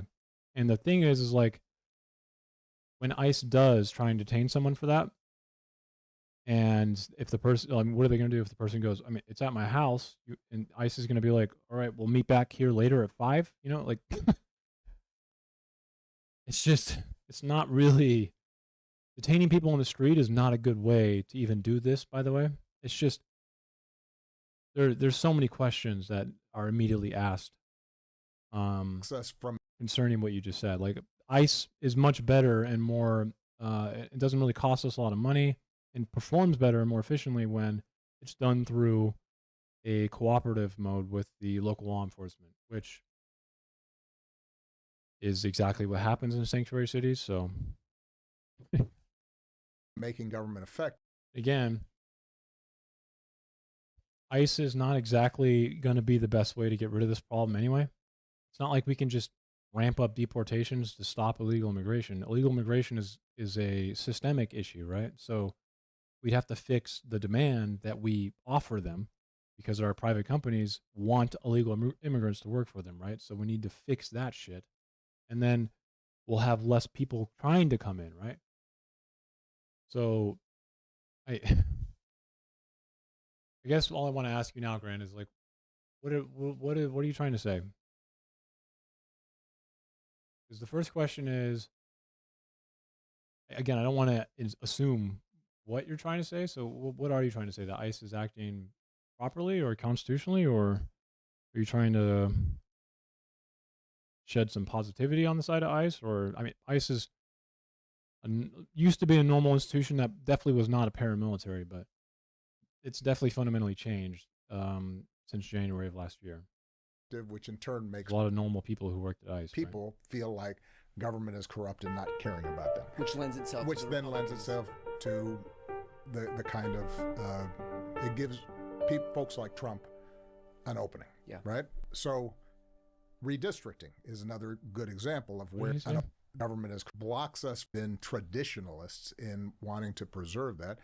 When it blocks us from making government effective, which in turn makes people feel like government is corrupt and not caring about it. Okay, so Obama, I'm sure Obama knows this, but like, there's two aspects to this, okay? What he said is actually true and untrue at the same time. And I mean that sincerely. Yes, liberal democracies have a problem, a curse, when they perform ineffectively and don't do well. The overwhelming wave of the feelings of the people who live in it might go over the barrier, right?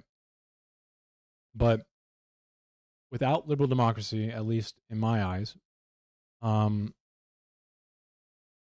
is no barrier. It's just what he's talking about happens sooner and faster because the whims of the people change very quickly.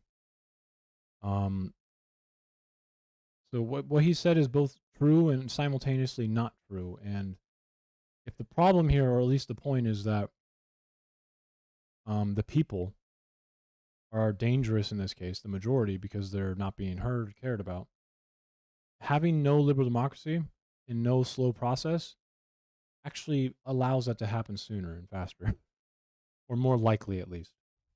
Which lends itself. It obviously can happen in both. Which then lends like right now itself to, or in the early 1900s. The kind of it gives folks like Trump an opening. Yeah. Right. So yeah, I don't think he's understanding this properly. Folks like Trump get less of an opening because of what he just described, actually. So redistricting is another good example of where Doesn't mean they can't happen, obviously. But I strongly believe we should not be having politicians.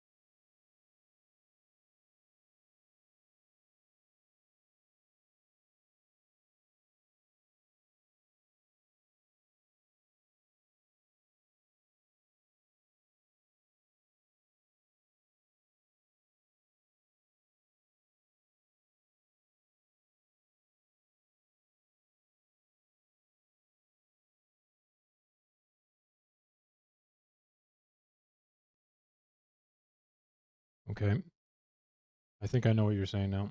The analogy between trying to say I was gaslighting the Marvin by dismissing his claim about the social media van videos, and then juxtaposing that with ICE grabbing people and stuff like that, right? The difference here is, Rand, in Ukraine, they're breaking the law by dodging the draft. That's a fact. In the U.S., ICE is not grabbing people that are breaking the law. These people are not breaking the law, and there's literally no reason for ICE to even be interacting with them. Even if they are an illegal immigrant, they'd still be breaking the law by profiling them, by thinking they're one because they're brown. So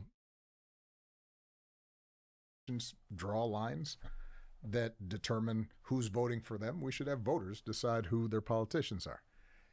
And I've worked with Eric Holder to help set up the terrific work that the NDRC has been doing to try to make sure that we have fair maps. But the fact that Supreme Court kind of ruined that. Governor Newsom here in California and others said, well, if they're going to try to gerrymander I mean, it was the right decision, though, dude. It's already written in the law to revert back to the original system in like 10 years as well. It's like a really well-crafted their bill. way out of losing this upcoming midterm, It's just Obama, I guess, giving his thoughts. then we're going to respond. And we're going to respond in a lawful way where we put it up to a referendum. Obama is, like, notoriously a very popular president. So when he speaks, a lot of people listen. Which I think he still has a lot of sway on this country. He was a very popular president. And let people decide and not just give away the store because of traditions. That was the right response.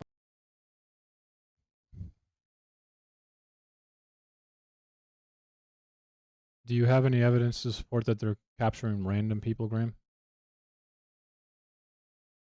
And again, I just don't really understand why would mobilization teams who want fighting abled people grab random people? How would that benefit them? Like, even if we disagree with stuff, like horrible fucking actions by institutions, governments, groups, we do want to think about the incentive here, right? So, like, what is the incentive for a Ukrainian mobilization team that needs soldiers to grab random people? It's not going to help them.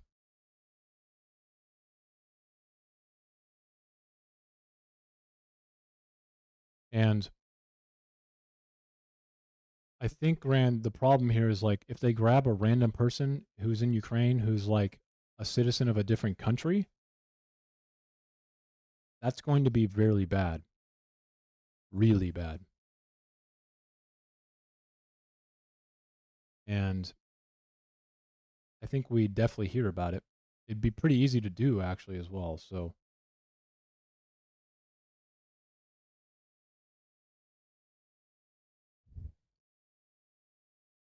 that's what I just don't understand. I don't think there's any evidence to prove that it's random people. It seems like they're doing harsh, measures to get draft dodgers, people who can fight. I mean, and again, whether or not I agree with it, I don't really agree with it. It's just I don't really think it matters what I agree So- with here. Ukraine's in an existential position. I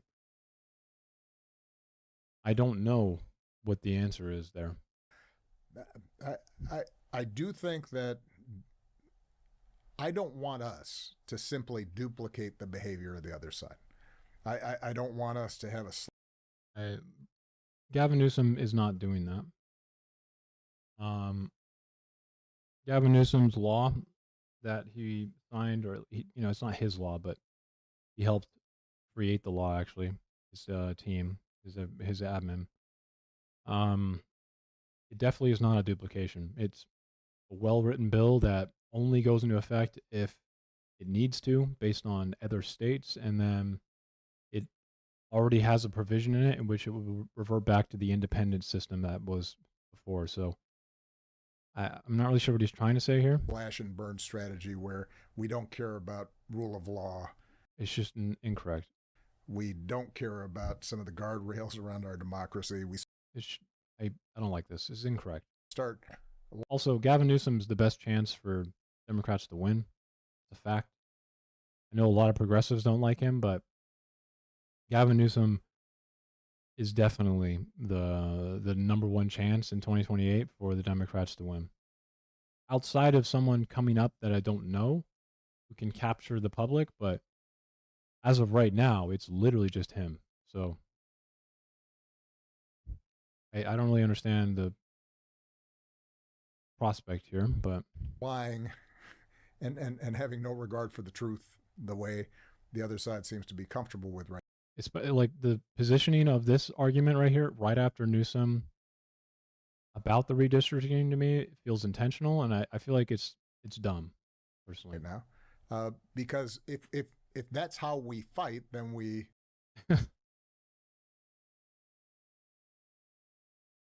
If he's still alive, he's not going to give up power, right?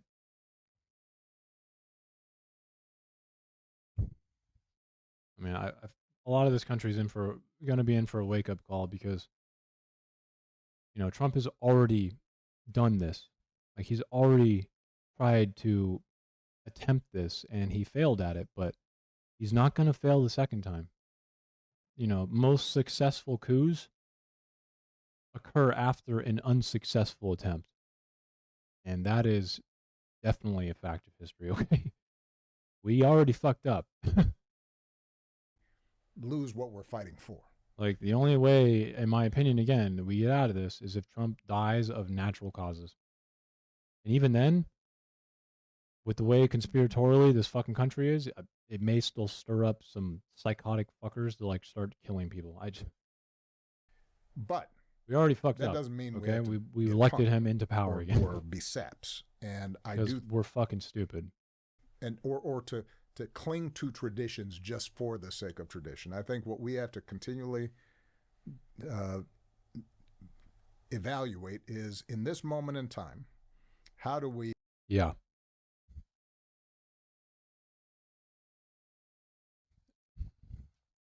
It's not just that. It's like, again, he's going to feel emboldened because before January 6th, Donald Trump actually did not know whether or not he would face consequences for it, right? He's not going to, he knows he will not face consequences no matter what he does. So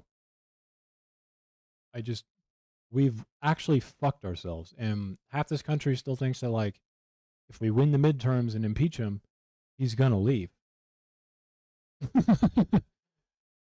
I don't know how to say this, but, like, there's no reason to actually believe that he's going to and that anyone's going to make him. What? Is the state going to take out, like, a federal, like, send a marshal to arrest him? What marshal's going to do that? Who the fuck is going to do that? And it's just, make sure that we can advance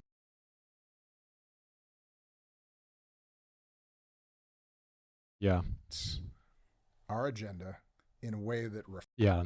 The more you need someone to die, the longer they'll live. Yeah. reflects what's good for ordinary folks, not special interests, not simply the well-to-do. And please acknowledge the fact that America is not doing well for the ordinary folks. Please, just fucking, for once, dude, just say it. Like, please. And how do we do that? Like, I swear to God, that is like a lot of this country, even disenfranchised white Republicans, would probably feel good if Obama just acknowledged that fact. Okay. I know I'm being a little bit annoying here, but like, please, like, just do it one time, In a man. way that's consistent with integrity, honesty, Whoa, whoa, whoa, whoa, whoa, whoa. Okay, you're being funny. Okay, I'm like, democracy, the values that we claim to want to uphold. And I think it's possible to do that. But the reason I started with reminding ourselves, yes, we have a harder job, because sometimes I think we're tough on Democrats, saying, why aren't you being as mean and tough and nasty as they are? Well, you know, it's you know, when I was president of the United States, I suppose I could have simply unilaterally ordered the military to, you know, go into some red state and Yeah. and harass and intimidate. no, you couldn't have. Bro, there's a lot of other elements that go into what he just said. No, you can't just simply do that. You have to. You see, the thing about fascism, okay, is that fascism exists with the consent of a large group of people. There would be zero consensual nature here if you just like happen to just think you could do it. That's not what's happening with Donald Trump. There's not like, oh shit, this is the moment we actually like see it. You know, Trump randomly putting the military into a city. He's not randomly doing anything. He's fulfilling the movement. I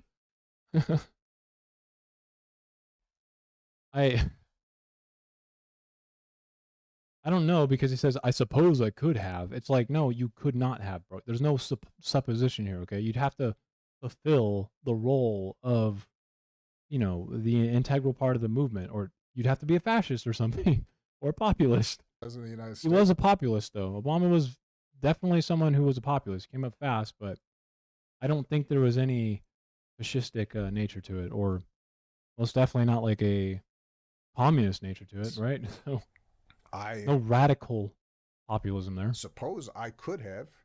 So no, I feel, I don't think he's talking about making it legal. He's literally just saying like, I guess I could have just fucking ordered the military, and no, you couldn't, dude. I'm sorry. simply, Literally the next day, you would have been impeached. Trump is not, simply because he is fulfilling a total movement. Okay, it's not like a single fucking act in a vacuum. unilaterally ordered the military to, you know, go into some red state and Yeah. and harass and intimidate. The Great Experiment? What's the Great Experiment? What is that?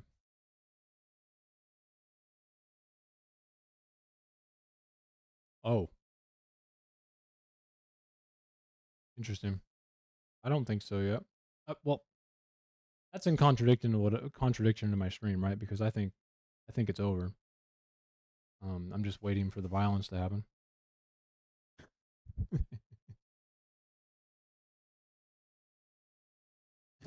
A governor there, or cut off funding for states that didn't vote for me. I could have exercised that prerogative, but that is contrary to how I think our democracy is supposed to work. Yeah, he literally. Okay, so yeah, it's not about making it legal. He literally just thinks he could do this, and I have news for Obama. No, there's no fucking way you could have done this. I'm sorry. And I There's think no we shouldn't suppose get I could have. discouraged Okay. by the fact that we have a tougher job. A single We should- action of doing that what we is should not do is why Donald Trump is able to do the very thing he just said. expect that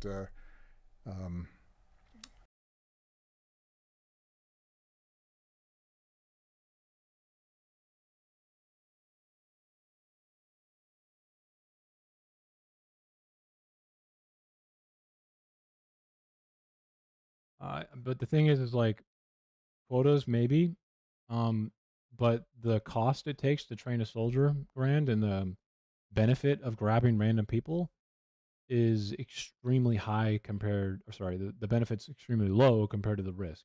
You sink tons of money that you don't really have into someone who's, not fighting able. What if they if they're disabled, like you said? It's just, they definitely care about having fit men, or at least fighting abled men.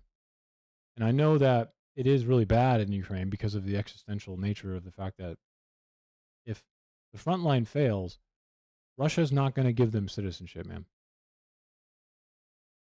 And that's already been evident by the fact that in the first few months of the war, Russia just literally murdered everyone and then stole children on the way to Kiev. So I'm not sure if my opinion here is like, my opinion on drafts is like that important. I can have my opinion and still acknowledge the fact that it's not the right one. Like, I can still think it is wrong to do what you're saying, and in my opinion, forcibly making people join and conscript for an army is something I actually just disagree with, just inherently, right? But I'm just wrong, I think, when it comes to the fact that it's existentially a problem for Ukraine. I don't think it really matters about my opinion and if I think it's right. I don't know. I don't think it's something I can just simply just say they're evil for, or like, it's wrong. Even though, I know it sounds contradictory, but Our side hopefully you'd understand what I mean. is smart enough to figure it out. I'm literally in the U.S. and I'm not in a fucking foxhole, and my So you mentioned safety and the existential freedom I have, the existentiality of losing my freedom or ceasing to exist if a very thin line fails or collapses is not there. So, persuasion, and I think that that's a really good point here, because as we like, and put this into another perspective, the draft for Vietnam is still fundamentally different than the draft for Ukraine. There was still no existential crisis for the U.S., right? And we were pretty strict on draft dodgers. If you weren't rich, people were in prison there for fucking decades because of it. Whole life. eventually And there was no existential threat to the U.S. So I don't know. head toward a next general election cycle, we're going to be contending with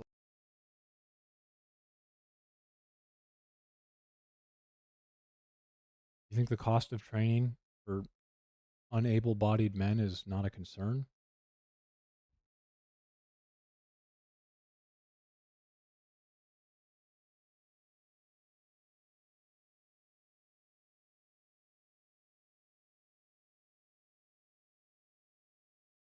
Hmm. Rand, that's just factually not true. There's a reason that the Russian side is being called the meat grinder.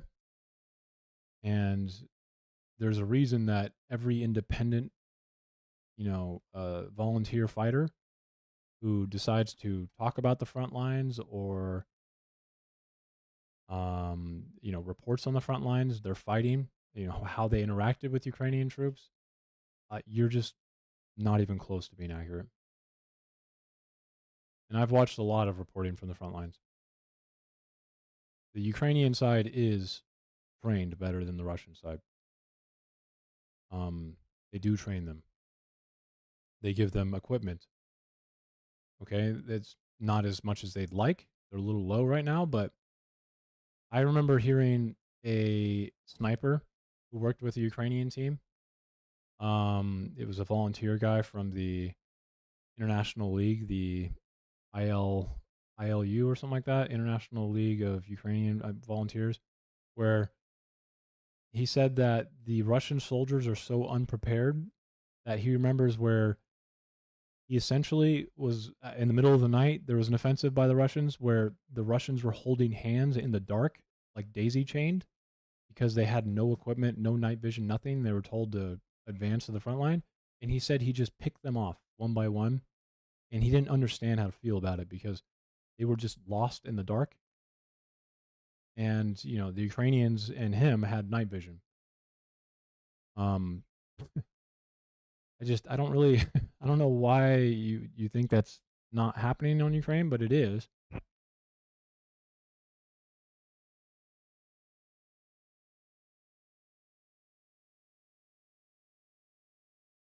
They're pretty low on resources and materials right now, by the way, Graham.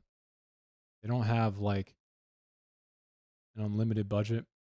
And the US is not exactly acting on behalf of the appropriations we're supposed to be giving them. We're like sabotaging the channels in which we can provide it to A lot them. of the same And there's a whole another slew of questions. So I mean, it's just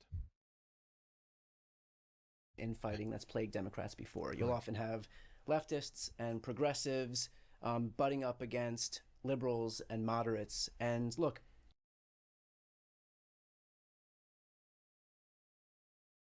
you are the ultimate pragmatist. And so an ultimate pragmatist would probably acknowledge the fact that a lot of this country is in a negative position. what advice do you have as we head toward this election cycle, this eventual 2028 election cycle, so that we don't devolve into the same, 2016 era? Yeah, I just fundamentally disagree here.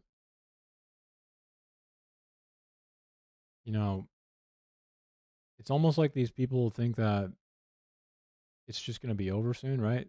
It's like the same people that I remember back in 2016 that were like, it's not going to last that long.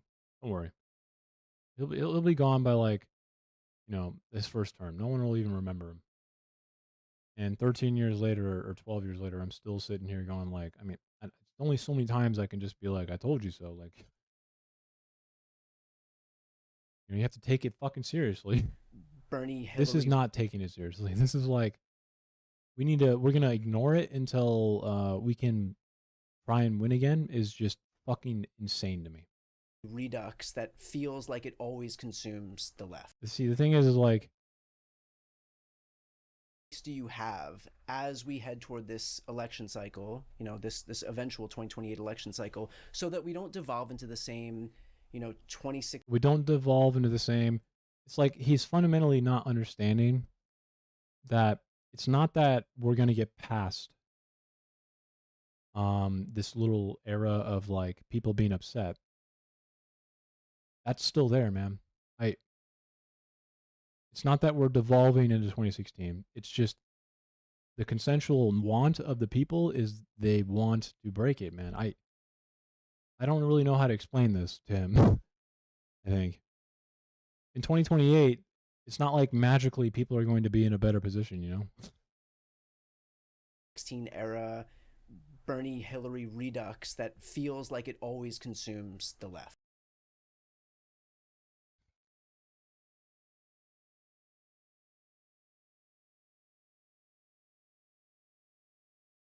It's the only course of action for them, yeah.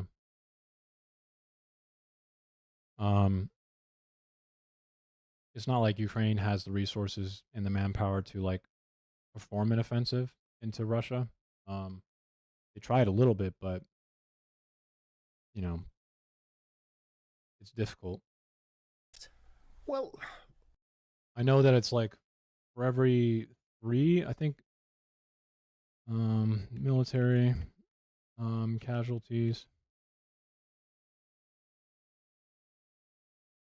Casualties, defense versus offense. I want to say it's like 1 for every 3 normally, but right now it's 3 to 1. Yeah, so it's 3 to 1 ratio. And in Ukraine right now, it's fucking 8 to 1 or something like that. So there's 8 people being 8 casualties in Russia for every 1 in Ukraine right now. So it's definitely highly imbalanced.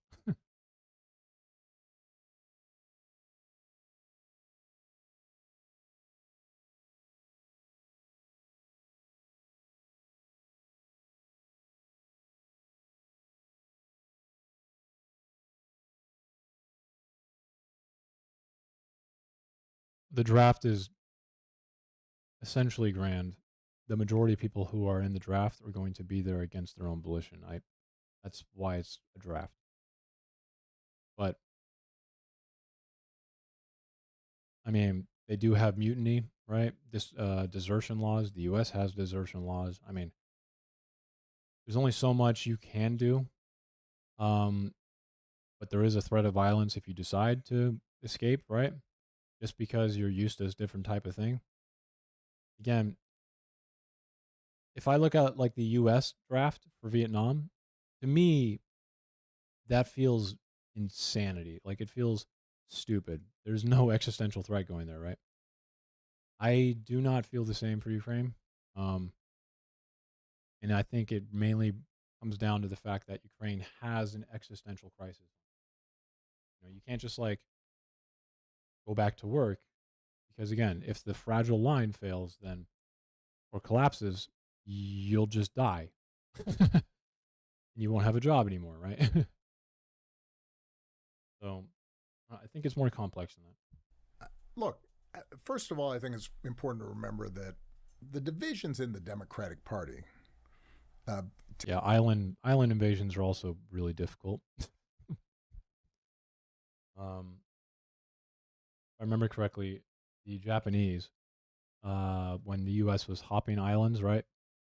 The American soldiers would find Japanese soldiers weeks after they already took the island because the commitment by them was insane. Like they would sit in their own shit and piss for like a week and then attack.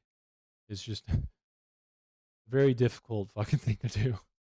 Tend to get For pretty much the only reason, if I'm not mistaken, that we actually were able to do the island hopping effectively is because of the naval magnified. battle in which the U.S.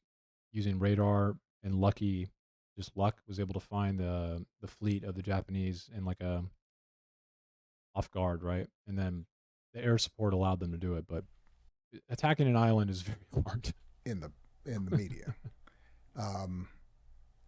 Relative to the divides that exist in most other countries, where you have a parliamentary system, you have multiple parties, and you got Green Party, and you got the center left party, and you've got a socialist party, and sometimes you got a communist party. Our differences get exaggerated. Listen, Bernie they just get highlighted. Sanders believes Yeah, but that and like it was an insurgency that was backed by a state, right? So the Viet Cong they had a sizable force, but they operated essentially as citizens. So that makes it really difficult. And then the terrain in Vietnam and North Vietnam was like, I mean, it's just jungle, man. Not exactly an easy thing to do either. We thought we could brute force our way into it, right? And that just doesn't work in some areas. I mean, there's a reason Venezuela or like Iran, you know, there's a reason Iran has like never fallen from external forces.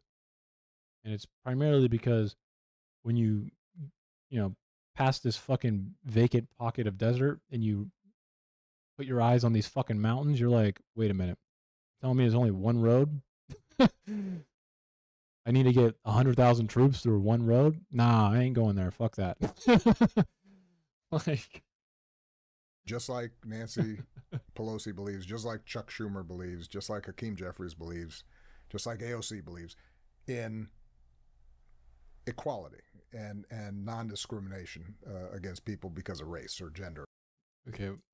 Or the other side right now doesn't believe in that. Just sexual orientation. Well, all Democrats believe in that. That's a core value.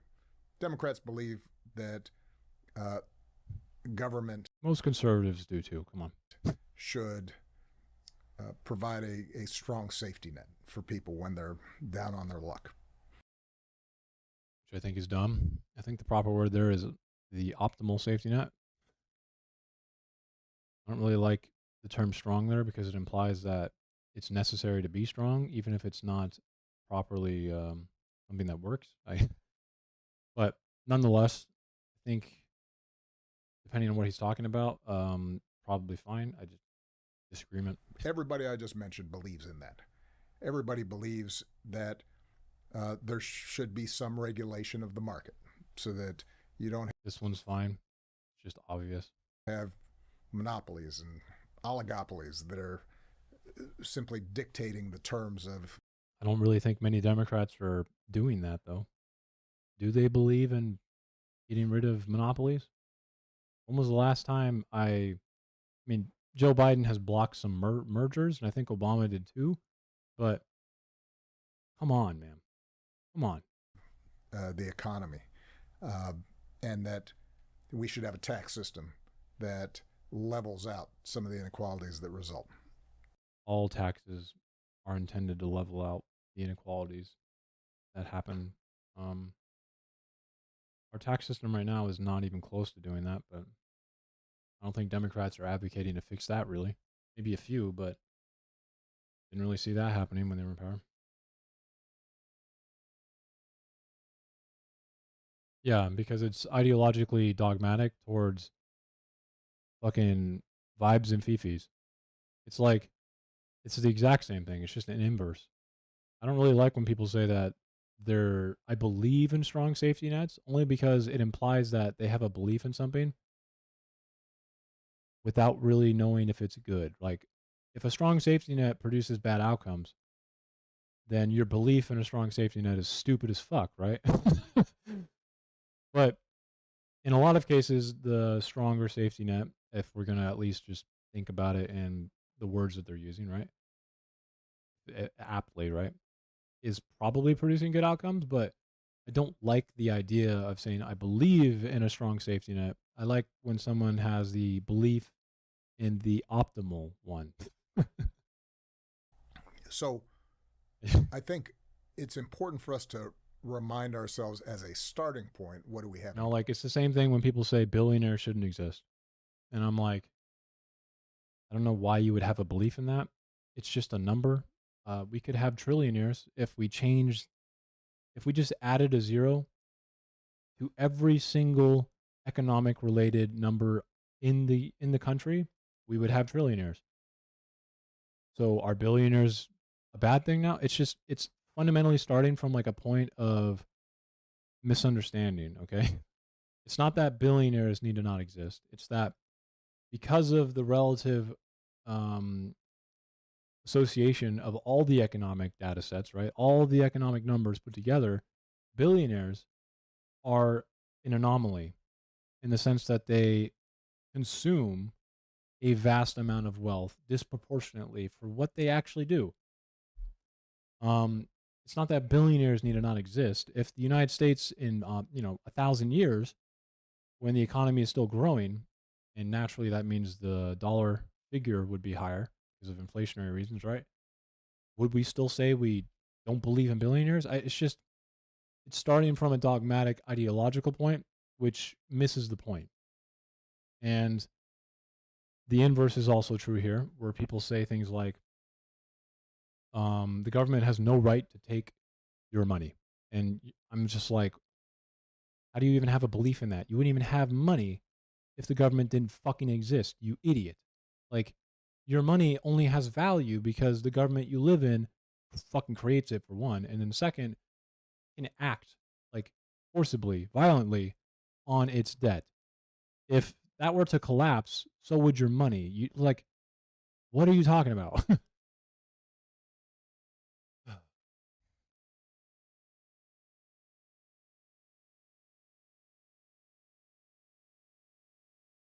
You see, my problem though is that when I hear really prominent figures talk about this X-Rocks, I'm thinking of this guy. What is his name?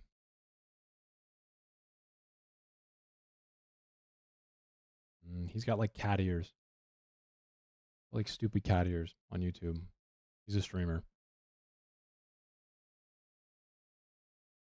It was like cat ear headphones, if you know what I'm talking about. Dolgar or something like that, or he's like a little bit newer.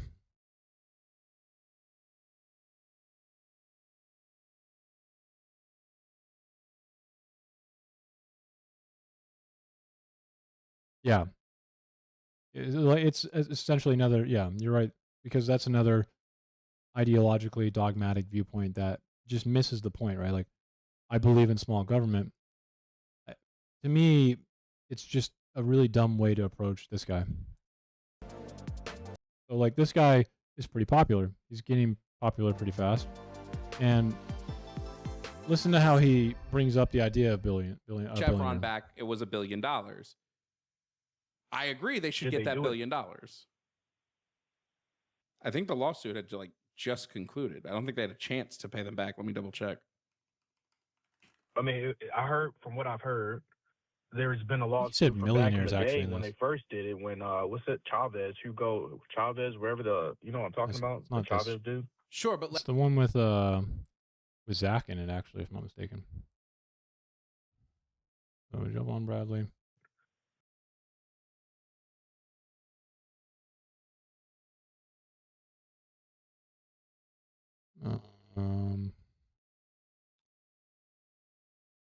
Jesus Christ.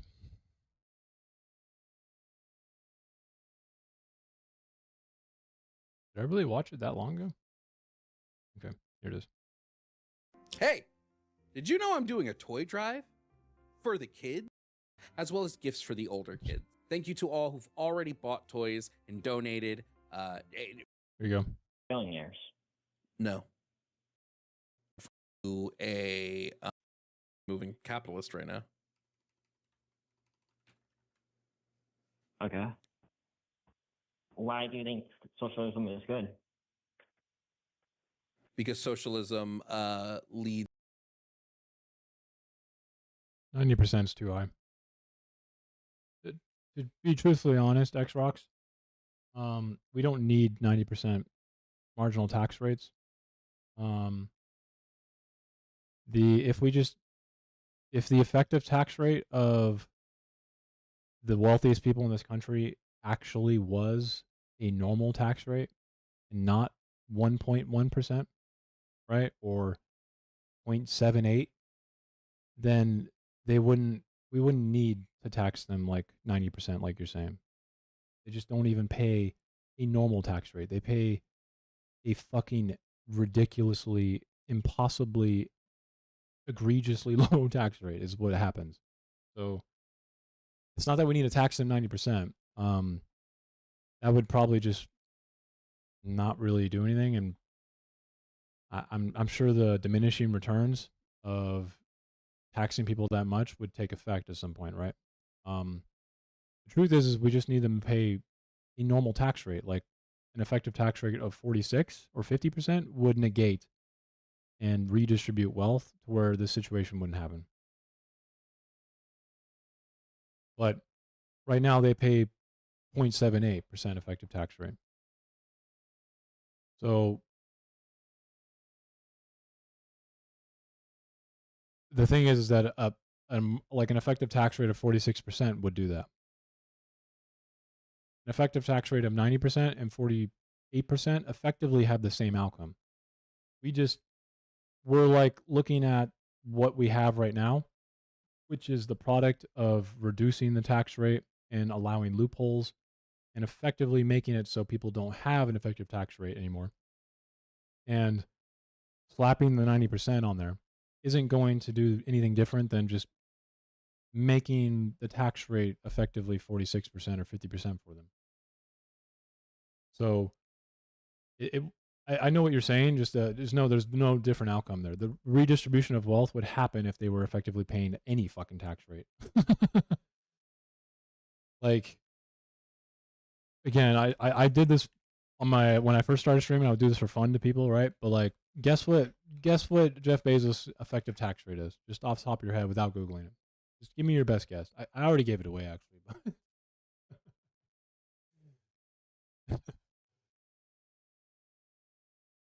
Like, it's fucking insane, okay? Like, on federal income, it's like 0.98, okay? And there's some room to argue against this.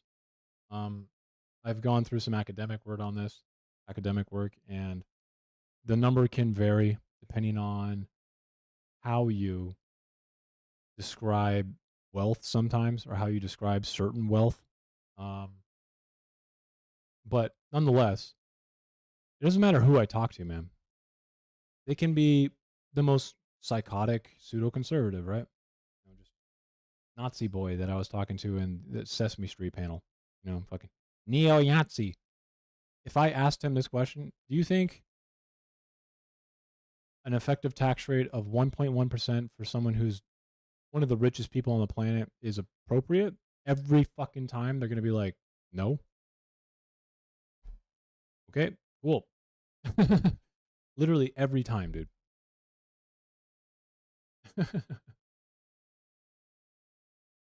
So it's not that they need to be taxed at 90% again. It's just an effective tax rate would be a good idea. Needs to And it would redistribute wealth.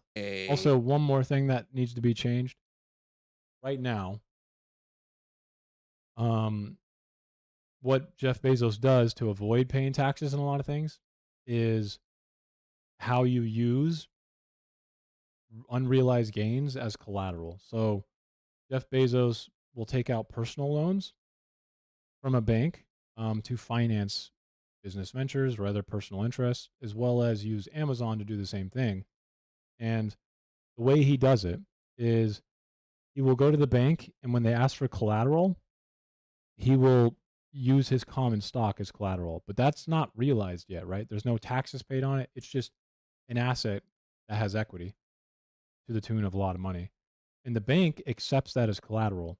But in my world, as soon as the bank accepts a certain sum of whatever common stock they think is appropriate for collateral, it should be realized instantly, and they need to pay taxes on whatever that collateral amount is. Right now, they don't. It stays unrealized, and then the bank gets to just fucking make new money, make a new loan. Jeff Bezos pays zero taxes on anything, and he gets a new loan, which usually just goes into investments. So he's not going to pay taxes on that either. All of it's a write-off because he invests it into shit. So if we really wanted, like, the fastest fix we could do for this economy right now to, stop this fucking insane wealth expansion from happening is fucking get rid of that, dude. Like, whatever amount that the bank decides to, like, put up as, like, acceptable collateral, right? At that moment, that's fucking realized because they're now just taking a risk.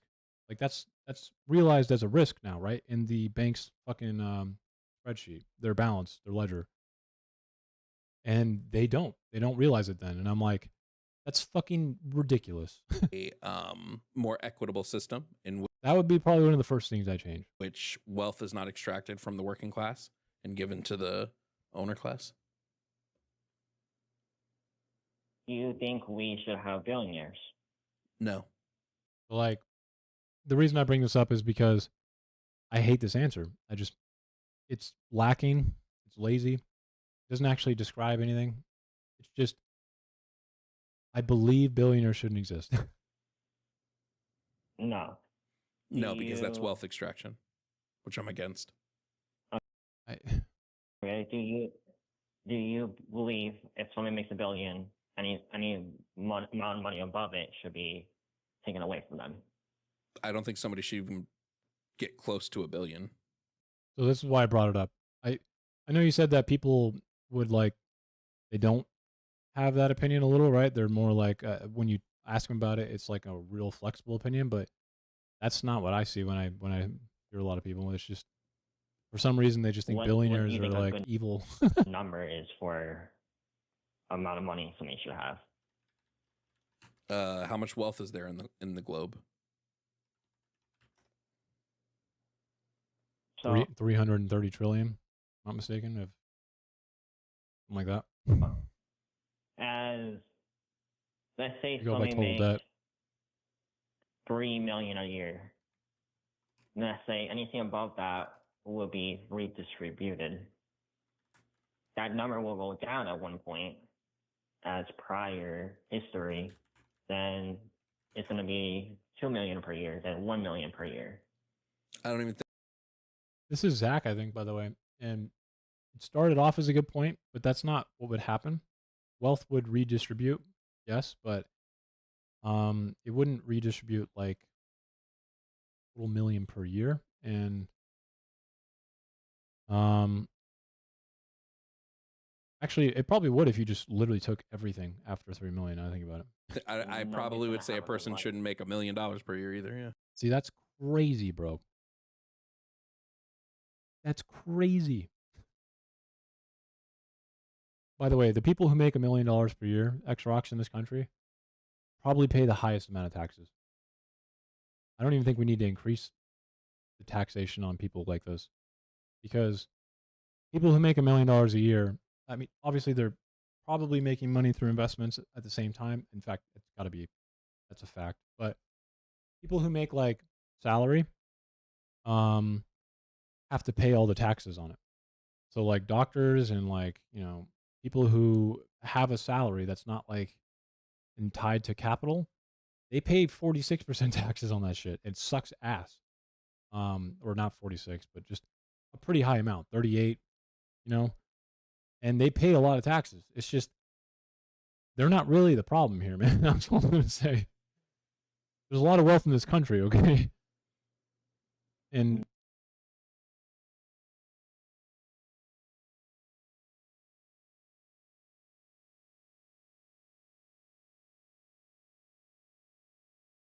yeah, but the main thing we want to look out for is not the movie star's wealth. It's what is the movie star's wealth in relation to the normal amount of earnings that someone has. So the median weekly earnings of a full-time job. Yeah. So a lot of people get stuck on the idea of like the movie star's wealth, and then they forget that that's not really the important thing. The important thing is that we maintain a ratio of data sets that is healthy. So like right now, no one can buy a home. Even if you are wealthy, by the way, like, you know, if you think you're wealthy, like there are many people where I live who make 200K a year, 250K a year for double household income, right? And they think they're wealthy. And they're like, well, I don't have a problem. I can pay all my bills, right? And I just don't really know how to tell those people that, like, okay, if we decided to look at you right now, but 50 years in the past, it's not something you should really do, but just for the sake of this little hypothetical, assume that, right? You would be wealthy. Like right now, you're like probably barely putting anything into investments, because around here, you know, you go to like a private school, it's fucking $22,000 a year for each kid. I mean, after baseball practice and buying your your nice car, you have no money. Even if you think you make a lot of money, right? Like they don't really recognize the fact that even though they make 250K, their condition is still just magnetized, like, you know, fucking way worse.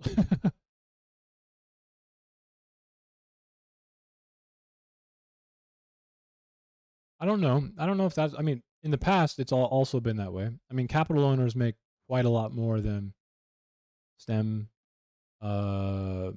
jobs and things like that as well. Because value is not exactly tied to a number set or whether or not you know science. For instance, like,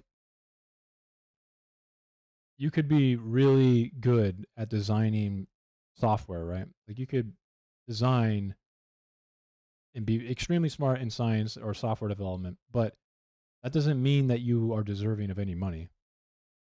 Because someone who's an art major, who's not doesn't understand science but knows how to make it usable, knows how to actually make it something that's nice to look at. How do you value those things? I mean, people generally value that more. They start to value the software development side when it becomes a problem for them, when they're using the app or something like that. But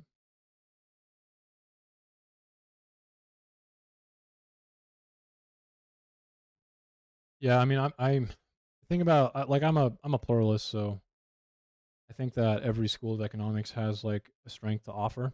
Um, I don't really see a world in which pure communism could function. I just the vehicle for investment doesn't really work. So, you know, if you think that you can just make everything a co-op, then you end up with corporations, but just a different name. And then you get no one investing money. So because a co-op, it's going to be really restrictive over time, and co-ops are going to vary in size, and then they're going to be the only vehicles for investment. And because of the nature of how co-ops work, investment's not going to leave the co-op. Whereas when it comes to capitalist endeavors, investment is something that has a vehicle to go to different things with. It's the only reason I cannot see a world in which like a pure communistic or a communist idea works. So I think the best option right now, at least this is just my personal opinion, preference, is countries should do what is best for the country. And that could look like Colombia nationalizing their coffee industry. Because Colombia can make coffee really well. That could look like Sweden nationalizing their oil industry, or Saudi Arabia doing it. Should we say Colombia should nationalize their oil industry? Probably not. It depends on the country. I think countries need to think about what is the best way to increase the wealth of the country, that the citizens in their country. And then private enterprise, in my opinion, is supplementary and allows for the creation and investment into things that aren't exactly like essential. Because again, making shirts is like, it's fun to make shirts, and privately do that. And a government is not really optimally well equipped to do that, because everyone has different tastes. Making shirts requires different tastes. But what's going to happen is everyone's going to be like, I don't want to spend money on that to make your shit. So, it's there's ways in which private enterprise is really important, because the incentive there is strong. It's a good motivator for capitalist markets. So the problem is that, once again, like we just talked about, there's like an ideologue dogmatic control that happens.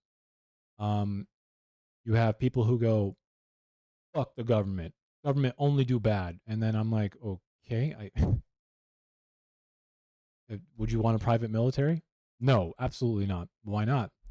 The Constitution, obviously. What? But government always bad. And then you have another side that's like, capitalism's evil and blood-sucking vampires. And I'm like,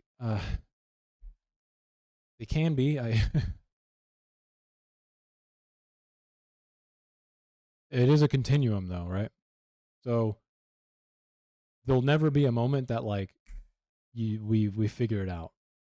And I think that's also something that people just can't accept. But to me, I feel like that's just natural, like the human experience in general is a continuum. I feel like the nature in which we organize and like distribute things is going to be a continuum, right? So there's never going to be a moment that we just bam. And I feel like that's just because of the human experience, right?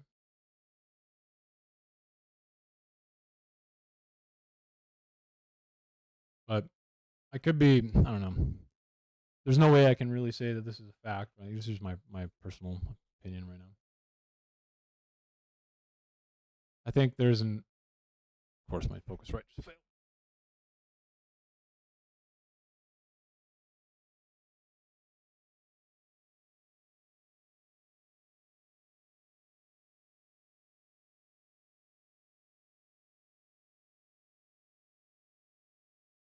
I think there's just a multifaceted way to approach this, and I feel like people need to be more open to being okay with something that is normally not something they agree with, but if it produces the best outcome, then you just acknowledge it, or like try and understand why, because when I grew up, I feel like all I heard was, around here is just fucking fiscal conservatives who think they're fiscal conservatives that will never be fiscal conservatives, that argue like they are fiscal conservatives.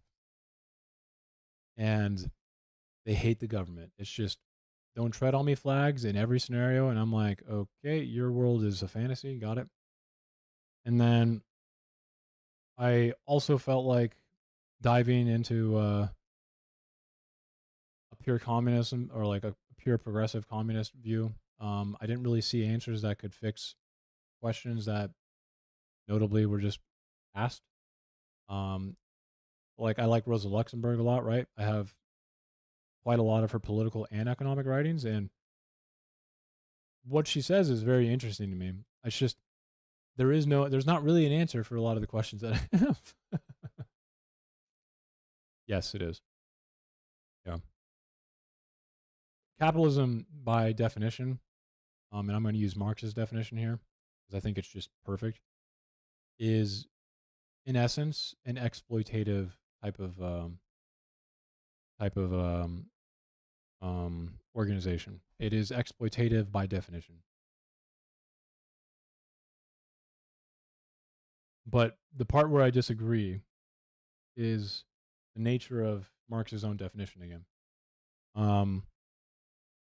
I think the rate, again, I think you've heard me say this before, but I think the rate at which the exploitation happens does matter a lot in how people view and what people think is wrong or okay.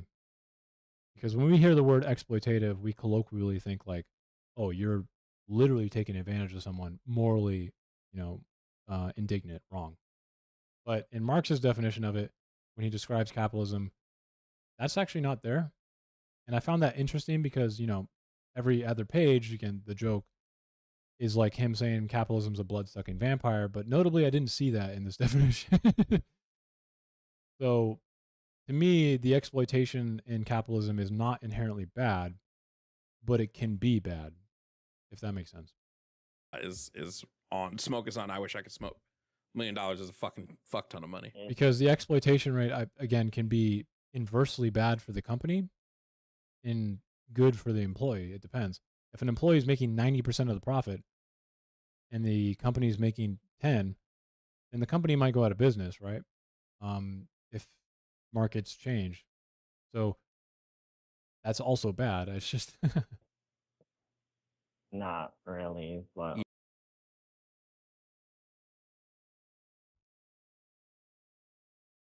again, where do citizens get money from?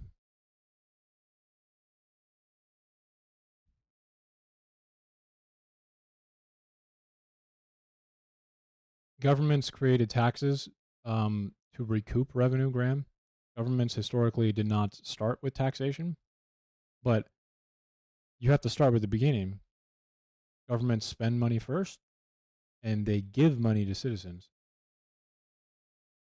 So if citizens want to continue getting money from the government, which is how it works, then a government has to recoup some of the revenue so it can grow. Therefore, the citizens can make more of that money so they can be more milked. Okay?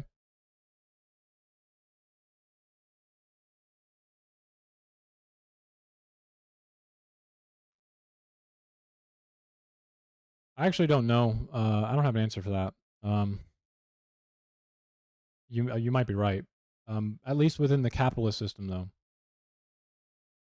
I don't think the exploitation is inherently bad or good, but I do think in the capitalist system, it is by definition something that is necessary. Beyond that, though, I'm not sure. Maybe I know that communism, in many forms of socialist or Marxist thinkers and writers, have like put forth some arguments here for this, but at the end of the day, to me, it seems, and disregard with platitude there, that exploitation would still exist even in these systems. And that's primarily because, even if it's a co-op or run a state-sponsored syndicalism, right? They act the same. They function the same with sometimes worse trade-offs.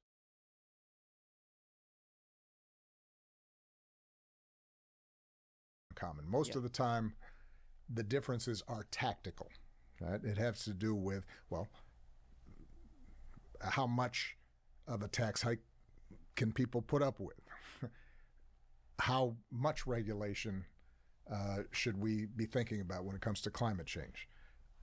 And if we recognize that typically the arguments in the Democrat. Yeah. Again, when you read Marx Das Kapital, right? Notably, I one of the reasons I really enjoyed parts of the book is because it is just a description of capitalism, right? Or a lot of it is a description of capitalism. Just, in my opinion, one of the best ones. And notably, Marx did not inject really a lot of ideology when he was saying the exploitation rate, the surplus value rate, or rate of surplus value. It was like strictly scientific. And to me, it stripped away the idea of like the blood-sucking vampire. Party aren't about core values, but are really around. I would agree with that. Tactics. And I think the insurance system is just a horrible incentive to begin with for healthcare, right? Like, incentives are big in economics, right? So a capitalist would think of private enterprise as having incentives, and we care about the incentives to have good outcomes, right? Well, it's funny to me that capitalists look at the incentive for private healthcare and think to themselves, that's going to produce a good outcome. Whereas when you think of the government, the incentive for the government is to spend less money on healthcare, right? Which is a good one. And then the incentive for private insurance is literally the fucking opposite, which to me is not a good one. So the capitalist argument to me to keep private enterprise for private health insurance to me is just, okay, I guess we're just abandoning principles. It's fine. how do you get stuff done? Weird. Now we can have a robust debate, and I want a robust debate. Yeah. And what we can also do is not try to nationalize every issue all the time. 100%. 100%. My God. This last off-year election, I think, was a great example. You know, you've got a candidate like Spanberger in Virginia, who runs what would be considered a more centrist campaign and runs a terrific campaign. And then you've got Mondami in New York, who runs a explicitly socialist grassroots campaign and excites and mobilizes folks. And that can win in New York City. It probably could not win in Virginia. I don't know. Might be able to. And that's okay. That's healthy. Yeah. And sometimes I think we get into arguments. A recent one, this idea that the quote unquote abundance agenda is somehow a sellout, and folks on the left getting exercised because this is part of this sort of corporate Democrats trying to take over the party. Well, no, not really. What I think it is entirely legitimate to say, for example, we need to build more affordable housing, which is going to require higher taxes on people like me and people who are well off in order to subsidize the construction of affordable housing, let's say in a place like California, and also be able to say, you know what, there are a bunch of well-intentioned rules and zoning laws and so forth that baby boomers like me and existing homeowners have used to block the construction of affordable housing, even in democratic cities. And so if we want to actually deliver housing rather than have some abstract argument, then we got to figure out not an either or of do we spend more money or do we reform some of these things that are preventing the construction of affordable housing. We have to do both. And I want us to have those arguments. And one last thing I think that's I've noticed in a lot of our internal arguments, a lot of which, by the way, are taking place online and ordinary voters. This is 50. All completely off their radar screen. Yeah. One of the things I think it's important for Democrats, for us also to recognize, progressives to recognize, folks on the left to recognize, it's possible for us to have a moral sense Bernie of would have won. what is right and true and what Bernie would have won. Bernie definitely would have won. The whole country wanted populism. The Democrats took the risk of going against that, probably because the DNC is not populist. The Republicans tried to take the risk as well. You know, the natural reaction of the establishment, in this case, RNC, was like, fuck you, Trump, which they did do. And Bernie, again, didn't say fuck you back, but Trump said fuck you, RNC. So, unfortunately, the person who's more likely to do that is the one with less values. needs to be done. Very unfortunate. And also recognize that we are in a particular time and place here in America, and voters or are no not values. going to agree with us You're correct. 100% on everything. That is And definitely so more accurate, actually. It is not a sellout. It's not a betrayal to say that we're going to shape our agenda and our message in a way that allows us to build a working majority to get stuff done. And I think particularly around social issues, sometimes we get confused around this. You witness what happened in Minneapolis, and you say to yourself, What the morally speaking, that 5-year-old child who's standing in front of that SUV as his father's being dragged off, that child is equal to mine or any child. His immigration status, his nationality, does not change the love and decency that we should be. You think showing should that I risk it? I'm gonna fucking die. But what is also Fuck it. true is that we're a nation Don't of care. laws. We're risking we it have for the borders, biscuit. and No, we've got we're to risking figure it. out an For the biscuit, immigration risk policy that is orderly You need more heavy. and that is fair and is enforced in a sensible way that is compatible with our values, but may Oh, not God. fully capture. I'm risking it for the the degree biscuit. I'm with about to bring in so much loot. If Which- I die, that turn kid my should have the microphone same off. chances in life as a U.S. citizen. you see me kid, throwing but, shit in the background. you know, we've got to accommodate Woo! the reality that the majority of the American people think that there's a difference between somebody who's a U.S. citizen and somebody who's not. And that they want an orderly immigration system. Well, there is a difference. And, kind of. and I mean, sometimes I think what happens in the online debate is if somebody like, suggests, well, we have to have some some immigration ways there is a enforcement, difference. then Right? Like, somebody's going to point at that child and say, well, so you don't care about that kid, so you must be a bad person. The same would be true, let's say, here in Los Angeles around. fuck, I don't feel good doing this.